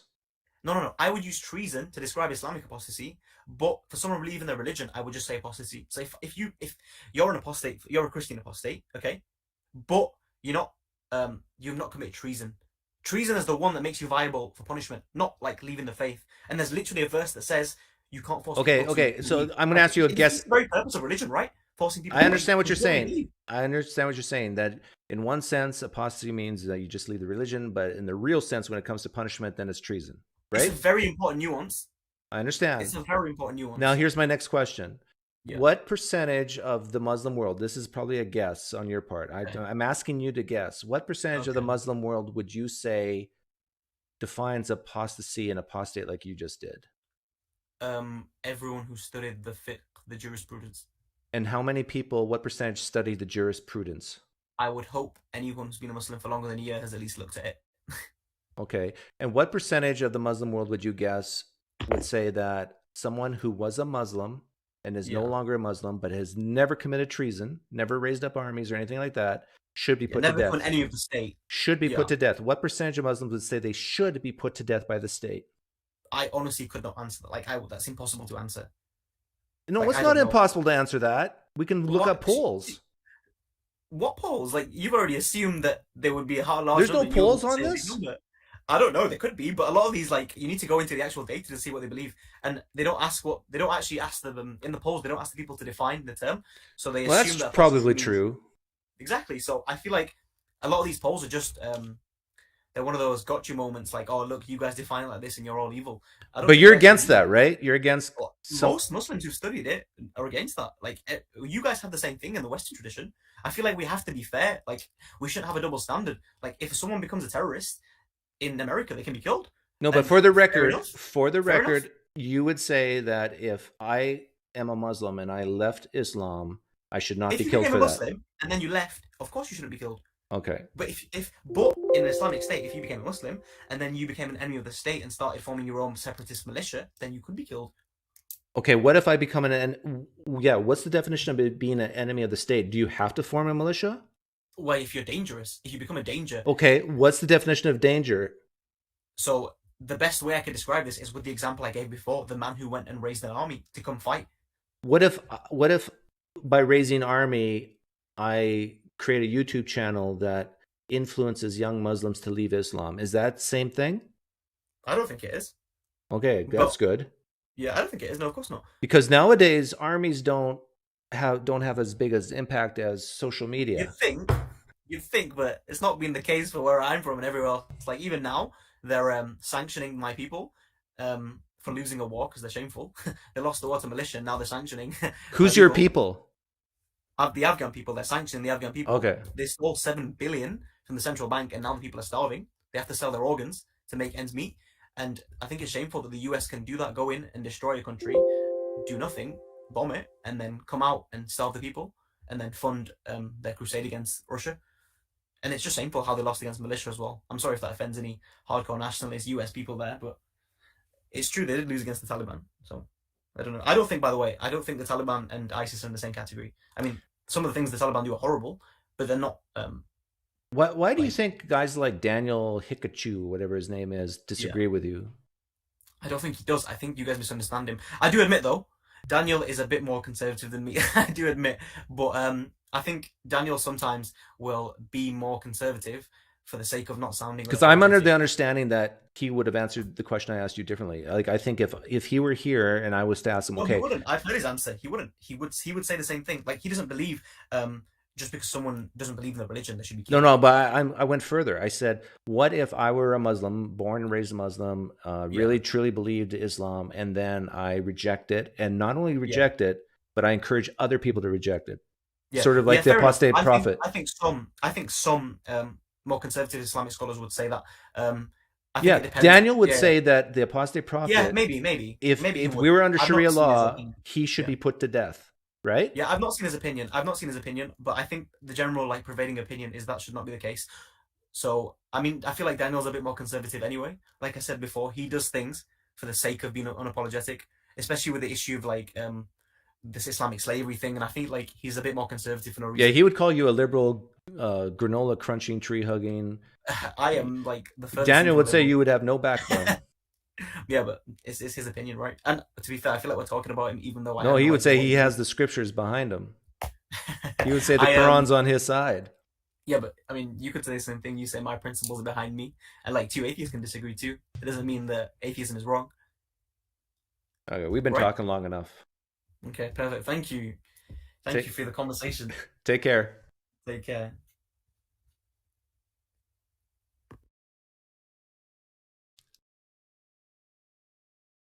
Hey, look at this. Up to 10%. You know, tithing, definition of tithe is 10%. We got a tithe of believers in here. Let perfect dawah on them. No. It'll be a poop show.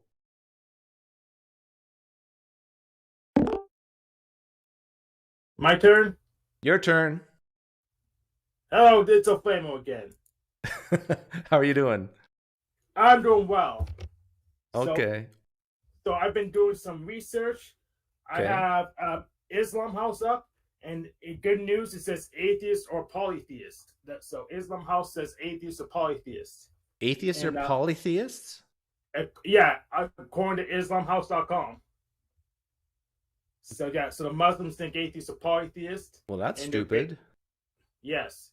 So their basis for claiming that is because they're not classical theists, which is believe in the one Abrahamic God, but then they say they're worshiping other things that aren't God, that we can worship other things, and that's enough to count. Oh, gods. Like worshiping your job or your wife or whatever. Yes. Yeah, but most people view polytheism as the worship or the belief in the existence of many gods that are deities. Now, my wife is a goddess, so that's close, I guess. That's too much, PineCreek. It's too much for Islam. Okay. But you're a Christian, right? No, I haven't been a Christian for a really long time. So I was a Christian when I was a teenager. What are you now? Are you a pagan? I just say a polytheist or oh, that's idealist. Right. Yeah, so I'm not sure. Pagan may be valid, but I don't use the term for myself right now. Do you mind if I call you a pagan? It has a nice ring to it. I don't mind. Go ahead. Yeah, I very rarely get to call people pagans. So you dirty pagan, what do you want to talk about? So you were a Mormon, correct? No. I've never been a Mormon. I look Mormon, but I'm not a Mormon. Oh, okay, never mind. No. Well, I'll bring up the point anyways. I think Mormons, I think they consider themselves polytheists, and guess I see Mormonism exposed to claim Mormons are polytheists, and now Mormon Church of Common also claim they're polytheists, which is Christians are polytheists too, though. Yeah. So there's two bases that's been used to claim that Mormons are polytheists. So one by the Mormons themselves that say that that tri-Godhead acts as one body, that's enough for three gods. But the critic says all the people who get their own planet and stuff, they're gods too, but also it doesn't really apply. I agree. Way, yeah, I agree. Either way, let's talk about something we disagree on. Like, it's no fun to agree. What do we disagree on? So here's the point. Contextually dependent, I could be atheist or I could be polytheist. So that's so depending on what we're talking about, the context, I could be either. So we could still work together against someone. Yeah, we can always work together. Yes. So well, thanks for coming on. Where we disagree is I'm an idealist. And I don't know if you're materialist or not, so we may disagree on that. Yeah, we disagree on that. You think everything's in the mind of the gods, right? Everything's in the mind. I wouldn't necessarily say gods, and maybe it may make more sense to say it's computation. Is this real? Does this really exist? You see it? My coffee cup? How am I supposed to know? It's on my computer screen. It could be fake. It could be auto-generated. Okay, but I would say yes. You do think you would call this real? It's close enough. Would you call this material? Sure. Do you think if every human being died right now, and every sentient dog and cat and anything that can think died right now, this cup would still exist? That's debatable. Oh yes, you are an idealist. I don't allow idealists in my show. I'm anti-idealist, which That's is cool. Yeah. I don't even let idealists drink from the same water fountain as me. They drink for the cup you just hitting though. Like Inspiring Philosophy and I live in the same city, and he's an idealist, and I always take public transportation, and he does too. And I saw him come in, and I knew he was an idealist. I said, "Sit in the back of the bus." But he likes sitting in the back of the bus. He likes to get the motion of the bus. That's why he likes to sit. He likes the bumps. You're right. You're right. It turns him on. Exactly. Thanks for making me laugh, Flamio. Okay, talk to you later. Bye.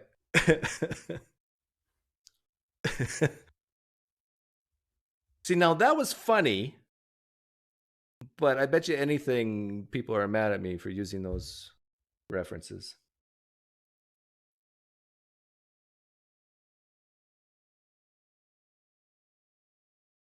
I'm surprised Left Winger hasn't come on here to put me in my place yet.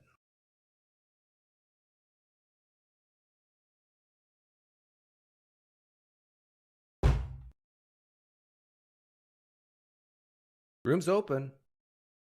I got lots of time. I'm just waiting for Jesus to come back.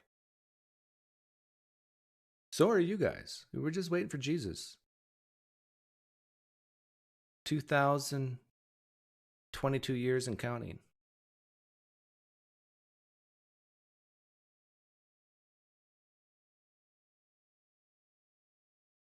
Come on, 10% of the people in here are theists. Hop on in. And when I say theists, I mean like the feel sorry for ism crowd too. That's their religion.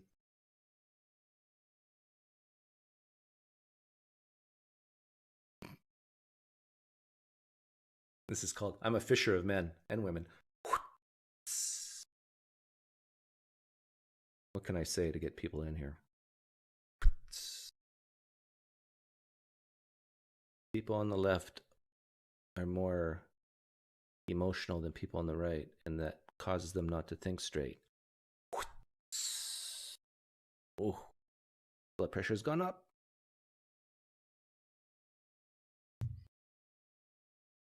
That was a joke. Those flag-waving Trump supporters, they're very kooky and emotional. You should never love or hate too much unless it's really justified.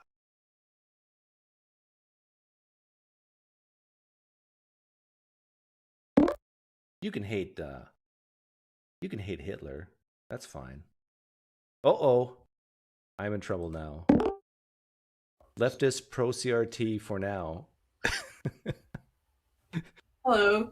Hi there. I'm doing fine. Welcome. Thank you very much. Yeah, I was wondering. Yeah, I guess I disagree with you that that CRT is like the most dangerous religion in the States, which you claimed earlier, but it might. Oh, I don't even know what CRT is, and nobody does. So yeah, that was just a ploy to get you on here. Well, I guess it worked. Yeah, because have I talked to you before? Yeah, this is Mary. How are you? Yeah, Mary. You're the person who wanted to play poker but was scared to because of. I haven't gotten the chance to look into the legality of it yet. I told you. Okay. Well, what did you think about the other things I said? That there's a culture of feel sorry for-ism. I guess I would have to understand what you mean by that a little bit better to have an opinion. Okay, so for example, you can't say not one thing negative about transgenderism, according to certain people. According to the pro-transgender crowd, whatever that means. In other words, you can't say anything bad about your own tribe. And if the tribe is transgenderism, that would be one. Another tribe would be, let's say, homosexuality. Another would be, I don't know, maybe socialism, whatever that means. Yeah. Because I say bad things about atheists all the time. Mm-hmm. And as you should. And I'm waiting to hear someone actually say something negative or that could be perceived negative about homosexuals and transgenders. Can you do that? Can you do that for me today? Well, here's the thing. I mean, okay. No, I will not do that. Because I was told I was not on here to say negative things, but you're right. I mean, I don't like being mean, but I mean, no, I'm not asking you to be mean. I'm not asking you to be mean. I'm just asking you to say one concern or something that can be perceived as negative. I'm racking my brain just to. Can I start? Sure, go ahead. And you can tell me if you agree or disagree. Sure. So one thing that, and we talked about it earlier with that that swimmer, who a year ago said, "I'm a man," and was ranked 468th in swimming in the college rankings. Then a year later, takes some estrogen or whatever, and is now at least won that one race. Didn't she set a record? Probably. Yeah. Okay, so now here's my one negative thing I'm going to say. Sure. I think there's a good chance, good meaning way above 0, but maybe under 50, who knows, % chance that this person's faking. That's interesting. I think there is a possibility. There is a possibility that that's true. I might not be the right person to talk about this though, because I think that I was a swimmer until I became not good enough, right? Oh, really? Okay. So this has some impact. Yeah. Well, yeah. So I've always thought that swimming should just we should divide people up into like body types, muscle mass, and height and wingspan, and that's how we should race them. That's just because I wasn't very good at it. But I think it's still a good idea now that I don't swim. No. You still think what's a good idea? That it shouldn't be a men and women's sport. We should race people kind of like in wrestling by like weight category. Does that make sense?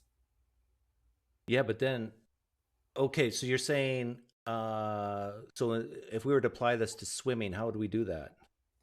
So you measure a person's wingspan, which is their length from their arms, and then also % muscle and height, and you have like a certain range. The range would have to be somewhat arbitrary of like, okay, category 1, category 2, category 3, and you can race against people in your own category. I don't know if this is problematic. Yeah, but the problem I see with that solution is you would have so many different, like in boxing, Right. there's how many, 5 categories or something. Mm-hmm. You would have so many categories that people, I think, would lose interest and say, like Yeah. in some sports, I can see it working that you can just use based on weight, right? Mm-hmm. And in boxing and wrestling that works, but I don't think, maybe it would work in swimming. But what's wrong with, let's say, having biological males, biological females, and then an other category, just 3 categories? Would that work for you? That would work for me. Yeah. So here's the thing. I can see why people wouldn't want that, but then on the other hand, why do we, if you don't want men, quote unquote biological men, biological women, and other, why do you want men and women categories in the first place? Does that make sense? Well, I don't say that. I mean, no, yeah, sorry, not you, the general you. People who say, well, we shouldn't have a third category because that's discriminatory. So what? Okay. If Yeah. it's discriminatory. No, I think we're in agreement on this. You have to discriminate in this world. You just like, do you want steak? Yeah. Do you want chicken? I discriminate against that steak, and I'm going to eat the chicken. Yeah, but I don't know if you listen to Dusty Smith, Cult of Dusty on YouTube. No, I don't listen to him. Well, he's of the opinion that, and I think you mentioned this, because the transgender community just has a very high rate of suicide, mental illness, and like people are really mean to them in general in real life. That is our responsibility to put our arms around them and support them. That's exactly what I said. Well, not exactly, but I don't know when you got here, but I said about half an hour ago or so that the reason why some people are scared to say anything that can even be perceived as negative is because of the high suicide rates. And so it's almost like being taken hostage. Like, you either agree with this area of life and what we say, or I will kill myself. And I think that's very dangerous. That yes. you can't share ideas for fear that someone's going to kill themselves. Yeah, well, I think for most people, it's not just the person I'm talking to might commit suicide, but they're thinking of it as a societal issue. Think of it as society as an escalator, and the escalator is moving one way, and if you don't want to go in the direction of the escalator, you have to work back against it, if that makes sense. Oh, is it sort of like the pendulum swinging idea that society tends to swing one way and another, and so you have to counter it? No. Well, kind of. It's more like, well, if I don't work against transphobia by being just very loving and overly compassionate, then I'm part of the problem because because the majority of society is shitting on these people. So yeah, that doesn't sit well with me. It's like, I understand I'm different than most people, but the whole idea of demanding or asking people to love you for something that apparently you're not in control of, it doesn't make sense to me. Like, hey, everybody, love me because I'm white. That doesn't ring true to anybody here, does it? Love me because I'm straight. Does that ring true to anybody here? Love me because I'm transgender. No, that shouldn't ring true either. Yeah, so I'm curious to know what you think of affirmative action in schools. I'm against it. In fact, I think you should do the exact opposite. No, I kid.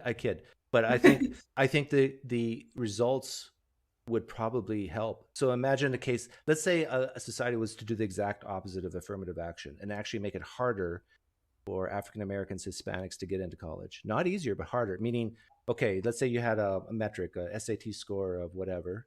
Mm-hmm. An African American has to exceed it by 10%. You really think that would help? No, just think about what do you think would happen? Let's see. I think realistically you'll have a lot less African Americans and Hispanics. True. Let's apply this. Let's apply this to, let's say, graduate school in medicine. Sure. Okay. And let's say that in order for an African American to become a doctor, they have to have 10% higher SAT scores. They have to be in residency 2 more years. Their experience has to be longer, whatever. Now, imagine you go into a clinic Mm-hmm. And you got a white doctor and an African-American doctor, and you get to choose which one. Who are you going to choose? Probably African-American doctor. Right. You see how easy it is just to think about. Now, if you just reverse that, and you'll see the dangers of affirmative action, the unintended consequences. Okay, yeah, I see that. But on the other hand, I also think that if you were to give someone else a choice that's not me, and this person, like, there are some people who are like, yes, I know that Black doctors are, by these metrics smarter under your system. I'm still going to visit the white doctor because I am just a racist and I don't like being around Black people. I think there definitely are still people who are going to think of it that way. Yeah, there's definitely people like that. Yeah, and the other thing is that with SAT scores and stuff, it's just because of the systemic issues that we have in our schools and in our like wealth gaps, a lot fewer people are going to be like fortunate enough to be able to achieve these super high scores. But is that a race problem? Well, I think the wealth gap definitely is, yes. Really? Yeah. Did you know that Hindus and even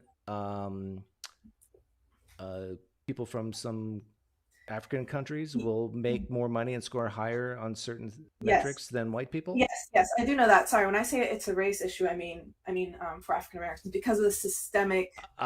Is African American a race? Right. Okay. No, I mean descendants of slaves in America. There you go. Right. So it's not a race issue. Okay. It's not a race issue. Okay. It's a pathetic, terrible part of our history issue that's impacted a certain group of a culture. Mm-hmm. Right? Yes. And what the United States is doing, what they did do is horrible, but they also did it to Asians in World War II.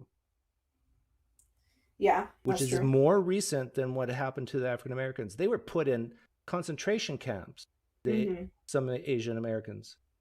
Yep. And yet Asians will make more money and have more what we call prestigious jobs in the United States than African Americans. Why? Well, maybe, okay. So I think you have an idea as to why. My idea, and you can correct me if I'm wrong, is that Asian Americans, I haven't looked at when most Asian Americans who have immigrated here and are doing are making X amount of money immigrated, but I think most Asian Americans immigrated after World War II. Right, but I'm talking about the Asian Americans whose lineage is like akin to the slave of African Americans. Like not all African Americans has that slave history in their ancestry, I think. Most right, of them but that changes your statistics then. That changes because do you have data on specifically Asian Americans whose family have suffered through Okay, good point. I could be wrong on that statistic. I don't think I am, but I could be wrong. But let's say I am right. Okay. What would you say is the difference? What is causing this? Yeah, well, so if I accepted that, then I would change my mind. I think, though, that I have a strong inclination that you're wrong and that the reasons Asian Americans as a whole are doing better is because of brain drain from Asian countries post World War II.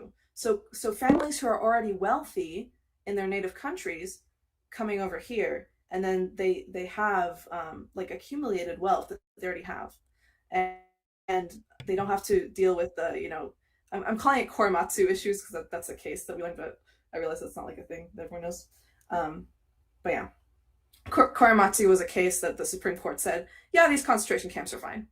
No, but I don't think you answered my question, did you? Yeah, go ahead. I said if you're right, and if I accepted that, then I would change my mind. There is no difference, and then I would have to rethink. No, there is a difference. I'm saying. Oh, sorry. Then I'm lost. Continue. Yeah. So what I'm asking you is, if it's true that people who have they can trace their ancestry to the concentration camps of the Asian Americans, and they do better than those who trace their history to slavery in the United States. They got in every metric you can think of, from income to job to SAT scores, whatever you want to say, they exceed. What explains this? Yeah, I don't know. I think you do know. Really? Okay, then you tell me what I think. I don't think about it. What would cause those differences? Because we know it's not race, right? Yeah. So what's the other factor here? Longevity? Is that what you're going for? Starts with C. Okay, you're trying to say culture, right? Yes. Okay, see, I don't think I agree with you there. Why not? Because I don't think that it's a cultural problem. I really think it's a systemic issue. Okay, so let's say we had two cultures, and we can take it off African American and Asian, just two cultures. Sure. And let's say in Western society, technology and all that sort of thing, one culture values education, another culture doesn't. Mm-hmm. Which culture is going to do better? You're right. I mean, see, I'm an atheist Jew, so I have a Jewish mother, and she's a believer, and we value education. So like, I get that, but I don't think that it's true that the Black culture doesn't value education. I didn't say Black. I said African American. Okay, that African Americans don't value education. I could be wrong with that. I'm not saying that's true. What I am saying is that is one explanation that could explain the difference. Sure, yeah, it is, but I don't think that it's a proven premise of the argument. So. Okay, and that's where, I do think we can point to at least many anecdotal cases where some people would say, by going to university, by studying, getting high SAT scores or whatever, striving for that is becoming like the white man. Right? Have you ever heard that before? Yes. Okay. So if that is, and I don't know if this is predominant, I hope not. But if it is, at least at 10, 20, 30%, that could explain some of the differences you see with Asians and African Americans here in the United States, right? Theoretically, yes. Man, and your name is Leftist. You're agreeing. Well, because Leftist pro CRT for now. Well, the thing is, you're saying if this were true, and I'm saying if it was true, yes. But I don't. Well, now all we have to do is work together to figure out. Okay, do we have evidence to see if this is true or not? And if it's not true, then we discard it. Yeah. So, but then we solve the issue of right. But then if it's not true, then you would have to rethink. I mean, not maybe rethink, but just consider. Okay, then what are other reasons for the difference? Yeah. If it's not true that African Americans don't value education, which again I think is not true. Yeah. I mentioned East Indian, and an East Indian guy wants in here, so I got to let him in. Oh, sure. Okay, well, it was nice talking to you, and I will email you about poker. Okay, sounds good. All right. Bye. I think you'll have a good time, and you'll feel right at home, even though you're a leftist. We love leftists. Thank you. Bye. See ya. Okay, hey guys, Deepak, I'm gonna let you in next, but my dog has to pee. I'll be back in 30 seconds. Don't go anywhere.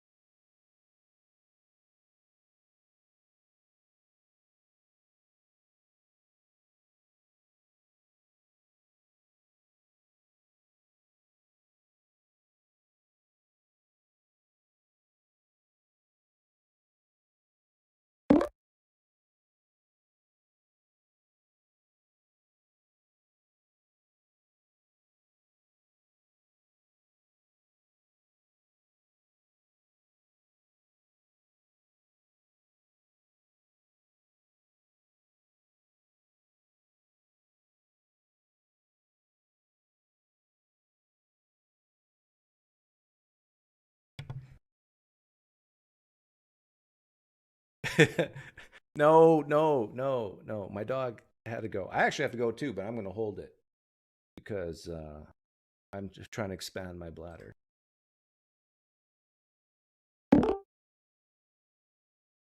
Hey, Deepak. So families who are already wealthy. Oh, you're still behind.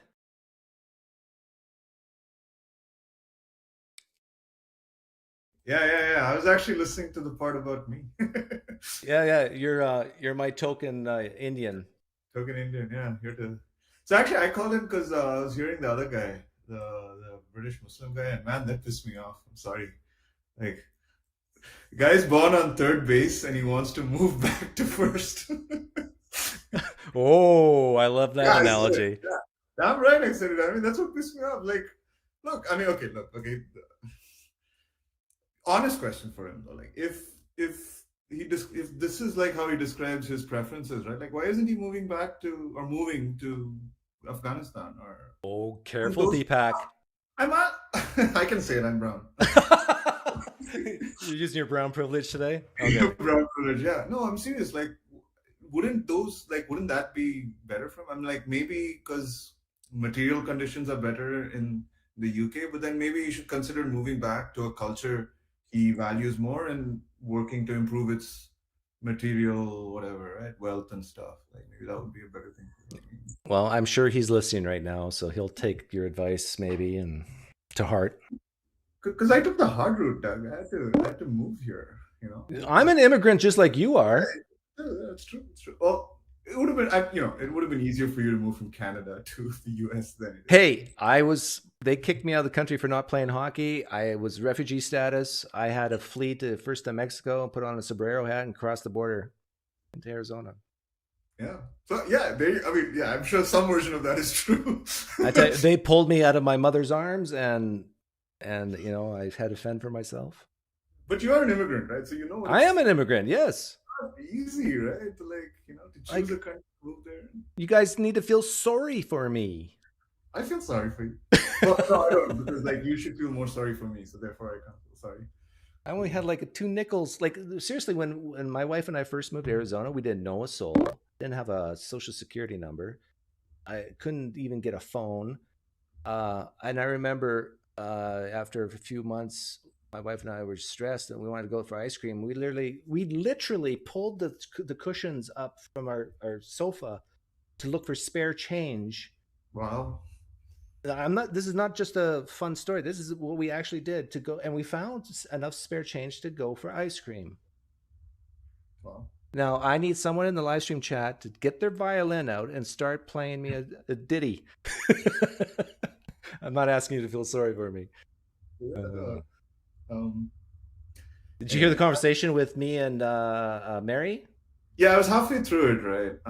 Obviously, I'm going to disagree with a lot of what you say, being, soft-hearted liberal, but... you're telling me you're going to disagree with me for being in the tribe you're in, or for good reasons? No, for some of the stuff. Like, for example, I actually am in favor of affirmative action, I think, like around the margins, meaning just a little bit, right? Just a little bit, just the right amount. Just the right amount. Just a pinch here and there. No, I think it's like your example is a good one, right? Like if it's the reason I think that having there are 2 reasons why, right? Like you can have a little bit of affirmative action. One is let's say as a manager who's I have 2 resumes in front of me, right? I don't know what race or background the person is from. I just see their qualifications and they're about equal. If I know that one of them is from a disadvantaged background, I would hire that person in a heartbeat because I know that this guy is just more likely to be, he fought harder, right?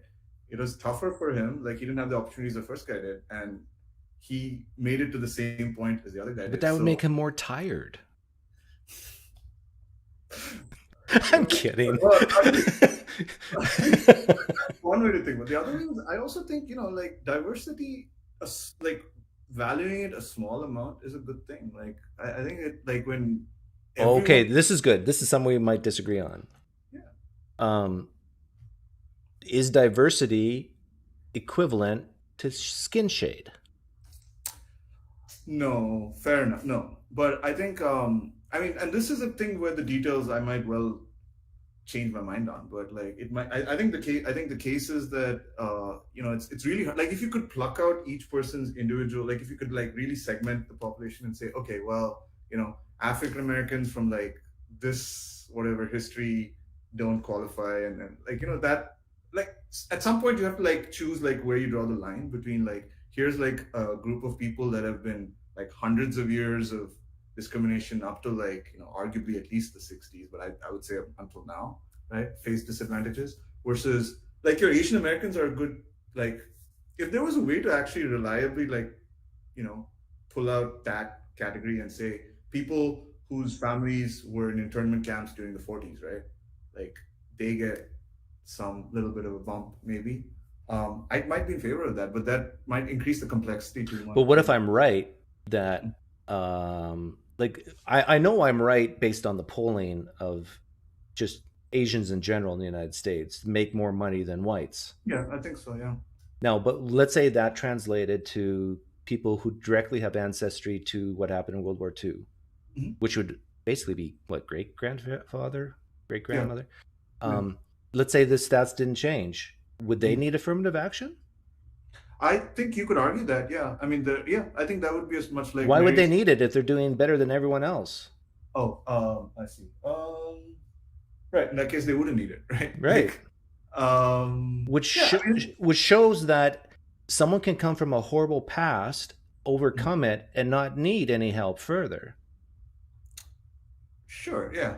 Well, so remember, I'm not trying to make the argument that they deserve it, like we should feel sorry for them, and it's just that I think diversity is better, right? Like whether they, like look, diversity of what? Diversity of opinions, of perspectives, backgrounds, which is independent of skin shade. I don't think so, right? I in the sense that I think like, well, yeah, and I don't think so. In the sense that it is possible that like a white person might be able to contribute the same ideas as a person from a different background might, but I think you're just more likely to. Because how do you know if they're being adopted or not? So you see a person on the street, right? Mm-hmm. They look African American. You assume that, oh, I want to diversify my business, so I'm going to hire this person, and then you find out later that they were adopted by a white family. They've never talked to another African American in their life. They were raised in Bel Air. Yeah. They drive a $180,000 Tesla, and you pat yourself on the shoulder saying, "Oh, I've diversified my business place," because they have dark skin. Well, that would be like a negative example, right? But the problem is like policy is a blunt instrument, right? Which is why like I agree with you that we've got to be conservative about how, just because we feel like, oh, wouldn't it be better if XYZ, doesn't mean we try to use like government policy to ensure it, right? So in general, I have that like same, like if just because we feel like things should be a certain way, it shouldn't mean we use policy to like achieve those ends, right? But because of like like the cases that you explained, but like I think sometimes you can try, like, and I think affirmative action for certain, like I'm not in principle opposed to it. That's all I'm trying to say. Like maybe the data shows it actually isn't working, and then we say, okay, we'll stop it. But yeah, I actually have to hop off. I have a meeting. I just realized. Okay. Hey, go to your workplace and diversify. Yeah, that's what we're supposed to do. See ya.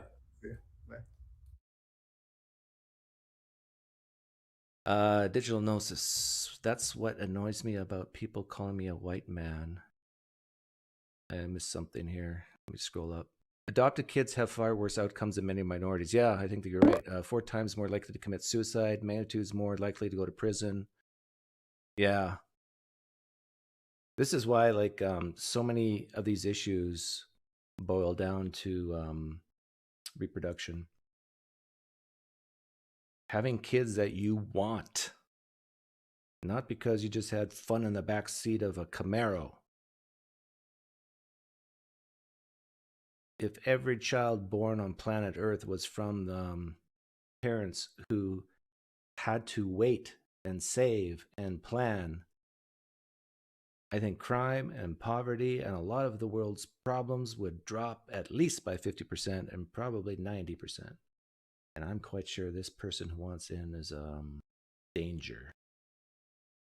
Let me see if I'm right. Hi, guest. Yes, I can hear you. Oh, is this Mustafa? Is this Mustafa? Okay, hang on. Okay, go ahead. Yeah, I was on my way to Ramadan prayers, but obviously I just heard this, so I had to respond. He's told you to go back where you came from. Did you hear that? I know, and I came to tell him that I am going to soon. Listen, it's not the response that he's going to expect. Listen, I'm not going back because we've been economically suppressed. I will go back with a bunch of professionals and technocrats and rebuild and basically get rid of the economic lag that's occurred because of wars. So I will go back. I mean, that's what I want Deepak to know. I will go back, and I know so many Afghans that want to go back. So we're not here because we need a crumb or anything to beg people to let us in. We're here because we have to. Just like white people, especially in Britain, had to go to Germany during the World War. There were white children who had to go not to Germany, sorry, to the countryside and to France and other areas when the Germans were attacking. We are doing that now. It's just how humanity is. When there's refugee crisis, people move, and I will go back. Okay. Who paid for your education? My family. My dad worked hard, and my dad has a job. He's an electrician, and he paid for my education. Okay. Did you get any government scholarships? None. Huh? And to be fair, even if I did, let's say I did, right? Let's say I did get a government scholarship. It's going to offend a lot of people in your chat, right? I am still audible, right? I'm not like cutting out because I'm outside. Okay, so basically, even if I did get a scholarship, I see that as a reparation for what happened to my country. So not that I'm not grateful. Like, I see that as a reparation. I'm sorry, I do. I see it as a reparation. Not that I don't provide here. I can work for the National Health Service and I can provide care. So you're paying for something that for something for me to do. You're paying for my education. If it's the case. Hey, I'm guilty too. If you were paying, I understand. I'm guilty. I'm saying if you were. I hear what you're saying. You're saying you're owed. You're right. You're saying you're owed your education. No. I'm not owed. No. I'm not saying that's what reparations are. Saying if you're telling me, if you're telling me to be grateful, then I am owed. Yes. If you're telling me to be grateful, then I am owed. If you're not telling me to be grateful, then I'm not owed. That's the distinction. If Deepak is telling me to be grateful, then I am owned. If he's not, then I'm not owned. So the UK taxpayer didn't pay for your education? Your dad did? No, my dad did. My dad paid for my university fees. All of it? All of them, yes. And they're really expensive in the UK. Okay. Hey, and he paid for mine while we were made refugees. You want to hear a bad thing I did? You want to hear a bad thing I did? You want to hear a bad thing I did? I got one of the most prestigious scholarships for STEM for going into chemistry in Canada. Yeah. And I got... Can I just ask, what are your degrees in? I know you've got 2 masters. What are your degrees in? Analytical chemistry, and then I have an MBA in finance. And so... That's amazing. So anyhow, I got the biggest, best science scholarship that Canada offered at the time. I've never paid tuition in my life. But I then left Canada to come to the United States. And I feel a little bit guilty about that because the Canadian government paid for my undergraduate and they got not a dollar back from me. Yeah, to be fair, I can see it that way, right? But like, let's say if you was made a refugee by a certain country, like I'm just gonna be honest, like by the American government and the Russian government, because that's where we used to live. We used to live in Russia. So if Russia made my people refugees, so we were getting educated there, I'm not going to be guilty. I'm not going to feel guilty or grateful because you made us refugees in the first place. Like, we're providing a service with that education. When I become a dentist in the future, I'm going to provide for the economy. So is that what you studied? It's not dentistry. Yeah, dental surgery. Yeah, dental surgery. So when I get my degree next year, I'm going to provide for the economy significantly. I will be paying taxes. So I'm not grateful. I'm just going to be part of the system. I feel like when people say to be grateful, there's an underlying superiority complex that a lot of people in the West have. And I think that's what I have an issue with. That people have like an underlying superiority complex that's just as a result of historical contingency. And I think it's a bit sad that people feel like that I should be grateful. Technically, there's loads of expats. Notice how brown people are called refugees and white people are called expats. There's loads of expats in I'm a refugee that work there. I know you're a refugee, but I would call you a refugee just like I call myself a refugee. No, I'm not a refugee. I'm an immigrant, though. And I'm getting feedback, and I know you have to go pray, so go pray. I will pray. Sorry, go on. Okay, have fun. Okay. Sebasticus. You're on. Can you hear me? I can't hear you. Say something. There you go. Stream. Okay. Are you a theist? I'm actually an atheist. I don't know if you have a better, you're the best looking choice I have right now. Thank you. I've got a haircut today, so I'm looking fresh. Can I show your face? Oh yeah, why not? Why not, right? I want to bring some diversity in here, so I'll bring a white man on. Yeah, there we go. I just had an East Indian on, so need more diversity. That I was following the conversation with I think the gentleman was working for the NHS or something. The guy I just talked to? I think so. Again, there's a bit of a delay, so yeah. Mustafa, what about him? So, and talking about reparations. Uh-oh. Here we go. I mean, I'm Romanian. Okay. And we were basically plundered by the Ottoman Empire. I don't see Romanians asking for, the Turkish people to, give us our gold back. I don't understand that mindset. I might. Hey, you know mistaken. what? I think you should, in a year or two, take a trip to Afghanistan and get your dental work done by Mustafa, and just ask him to do it for free. Because do you know what? Actually, there's a lot of dentistry and doctors, medical doctors that train in Romania because it's cheap, and then they go and work. My actual dentist here in the UK, because I live in the UK, is trained in Romania and now works for good money here in the UK. They got grants and all that from the Romanian government or whatever, and now they work in a different country. Nobody's saying, "Oh, why didn't you stay in Romania?" Romanians they don't care particularly. So I don't understand the mindset of saying, "Oh, something's happened in the past, therefore I must benefit." Yeah, you know what? You are bringing up a very good meta broad point here, because what I should have said to Mustafa is, I have Mennonite heritage. And I tell you, our people were persecuted severely. Like if I go into my ancestry, the Germans and the Russians, they took my ancestors' land because they refused to fight in wars and because they were pacifists. They just confiscated their land and their animals, and my ancestors had to flee to Canada and northern United States. This is true. But Mennonites are not saying, "Hey, Russia, pay up." No. The world sucks. Bad things happen. If you can correct the wrongs, you can, but you make the best of it and you move forwards. You adapt. Exactly. Yeah, that was the contention I had. Yeah, if we were to go back far enough, I think every culture would have to reparate every other culture, and it'd be just money going in circles. Yeah, nobody would see a dime actually. Yeah. Oh, I'm taking that back because before I oppressed you, you oppressed me. Yeah. As in me, as in the people who are dead, who I've got no relationship with because they lived. I don't know. It just doesn't make sense to me. It'd go all the way back to Cain and Abel. Well, or Noah. Whoever believe you, the first one. Yeah. I don't know. But anyway, so I'm a nurse. I work in the NHS. I didn't train in the UK. I trained in Romania, and then I came here for their good money.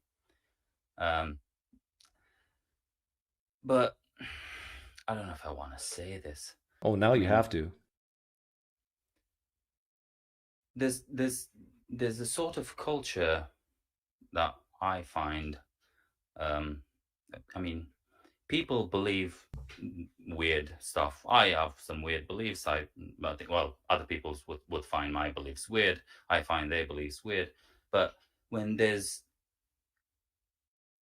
something that's demonstrable, and you say, "Oh no, I don't believe it." Let me give you an example. I have colleagues that we obviously administer morphine to people because they're in pain, and we don't want them in pain. And I do have people who actually believe, you know what? It's not the morphine that gives the pain relief. It's the prayer I say in my mind when I'm administering the morphine. And I find that baffling. Well, this is not controversial. I thought you were going to say something controversial, but well, it's you're just basically explaining. You're just explaining theists, some theists. Well, I used to be a theist. I studied theology. I'm sort of a like Matt Dillahunty type of guy who studied theology, and then like, is this true? Is this not true? Yeah. I studied Except you sound smarter than Matt because of the accent. To Americans. To Americans, yeah. Well, that's beside the point. But just, I don't know. It's weird living in a society where, and this is supposed to be a secular society, where people believe things that is contrary to the evidence, even though it's there in their face. Yeah. But no, it's that our Father that I'm saying in my head that's actually doing the job. And it's not the... But you know why, right? You know why some people can see evidence and reject it. In fact, I made a short video yesterday about two Christians realizing that the prophecy of Tyre didn't come fulfilled. Oh, I think I saw that one. Yeah. And basically the one guy said, yeah, I'm reading this. It looks like this is unfulfilled prophecy, but I just have to assume my fallible There's something wrong with me. Yeah, there's something wrong with me. And so what they're doing is it's a trade-off. It's a trade-off between, let's say, reason or, staring at the evidence in the face with the hope, meaning, and purpose they get from the belief. Like, they don't want to think that they're worm food. They don't want to think that this is it. They want to live forever. They want to see grandma again. They want to say, I have a firm foundation for morality. All these issues, they can't look at evidence that says they're wrong and cast all that stuff out until they get a replacement for it. And they don't have a replacement for it. And I understand it is hard to find a replacement for it because we're comparing fantasy with reality, and reality sucks a lot of times. But why do you need hope, meaning, and purpose? So you don't kill yourself. Well, I don't have hope. Well, I don't have hope. I don't think I have hope, meaning, and purpose. I mean, sure you do. You have purpose. Well, I can tell by your mic you have purpose. Well, no, I see it differently because I give purpose to this mic. So I give purpose to things. Right. But that's your purpose, right? Well, okay. Yeah. You can phrase it that way, but it's not. I don't think of myself like saying, "Oh, I need to do this, otherwise I'm not good." No, what happens, and I've got no control over it. Some things I might control, some things I might not. Well, I don't believe in free will, so I don't think I can control anything, but you know what I mean. Mm-hmm. Yeah, but some people just think that, and like people like William Lane Craig, he'll often talk like this. If it doesn't last forever, then it's meaningless. Yeah, that just sounds like nonsense. I agree with you, but a lot of people share that sentiment.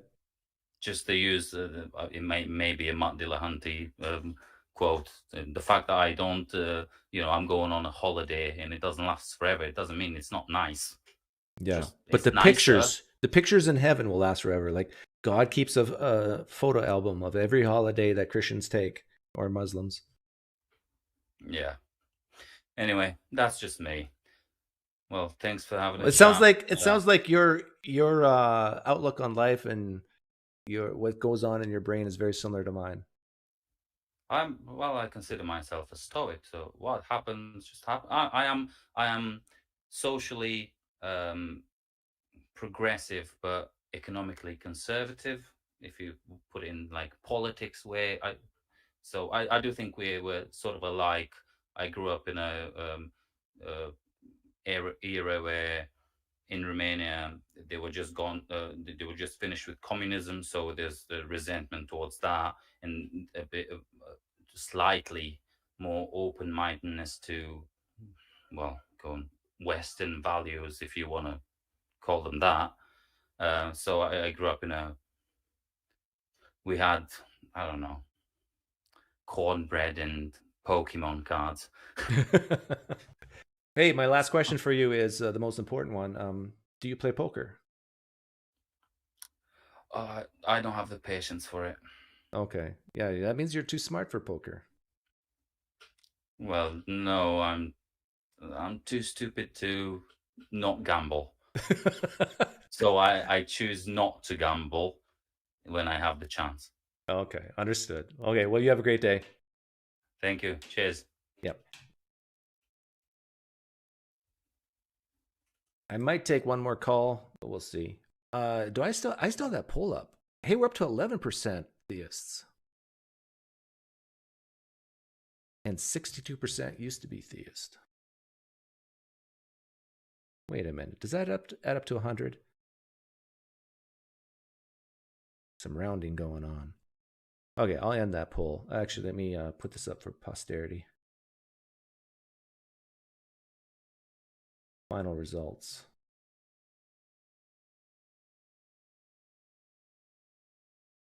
End poll.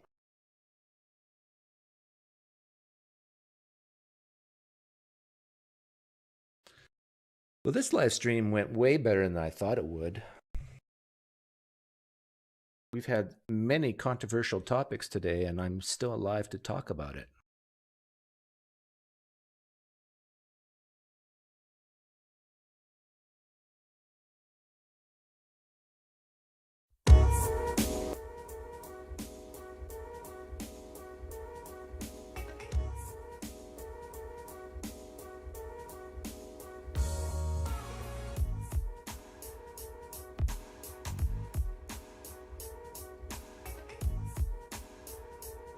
Is the music too quiet compared to my voice? Like, should it be about there? Is that better?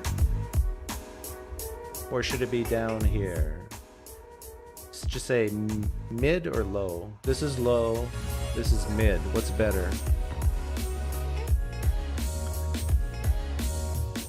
My white privilege.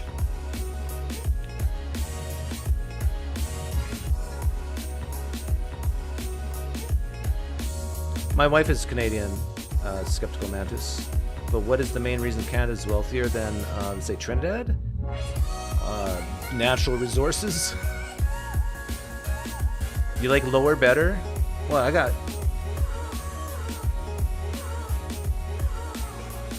got conflicting information. Okay, I'm gonna go in between mid and low. About there. Do you realize how much oil, lumber, copper, water Canada has?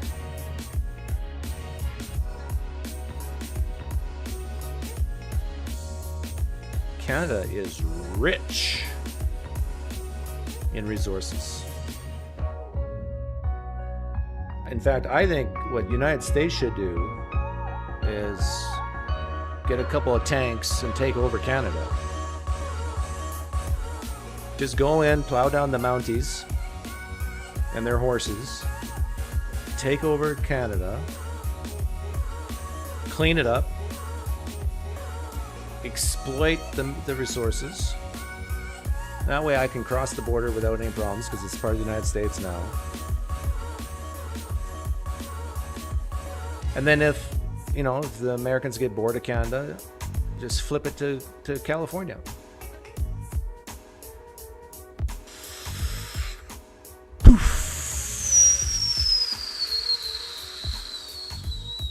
Hey guys, this has been a blast. I love talking about these controversial topics. Have a great day. See you next time.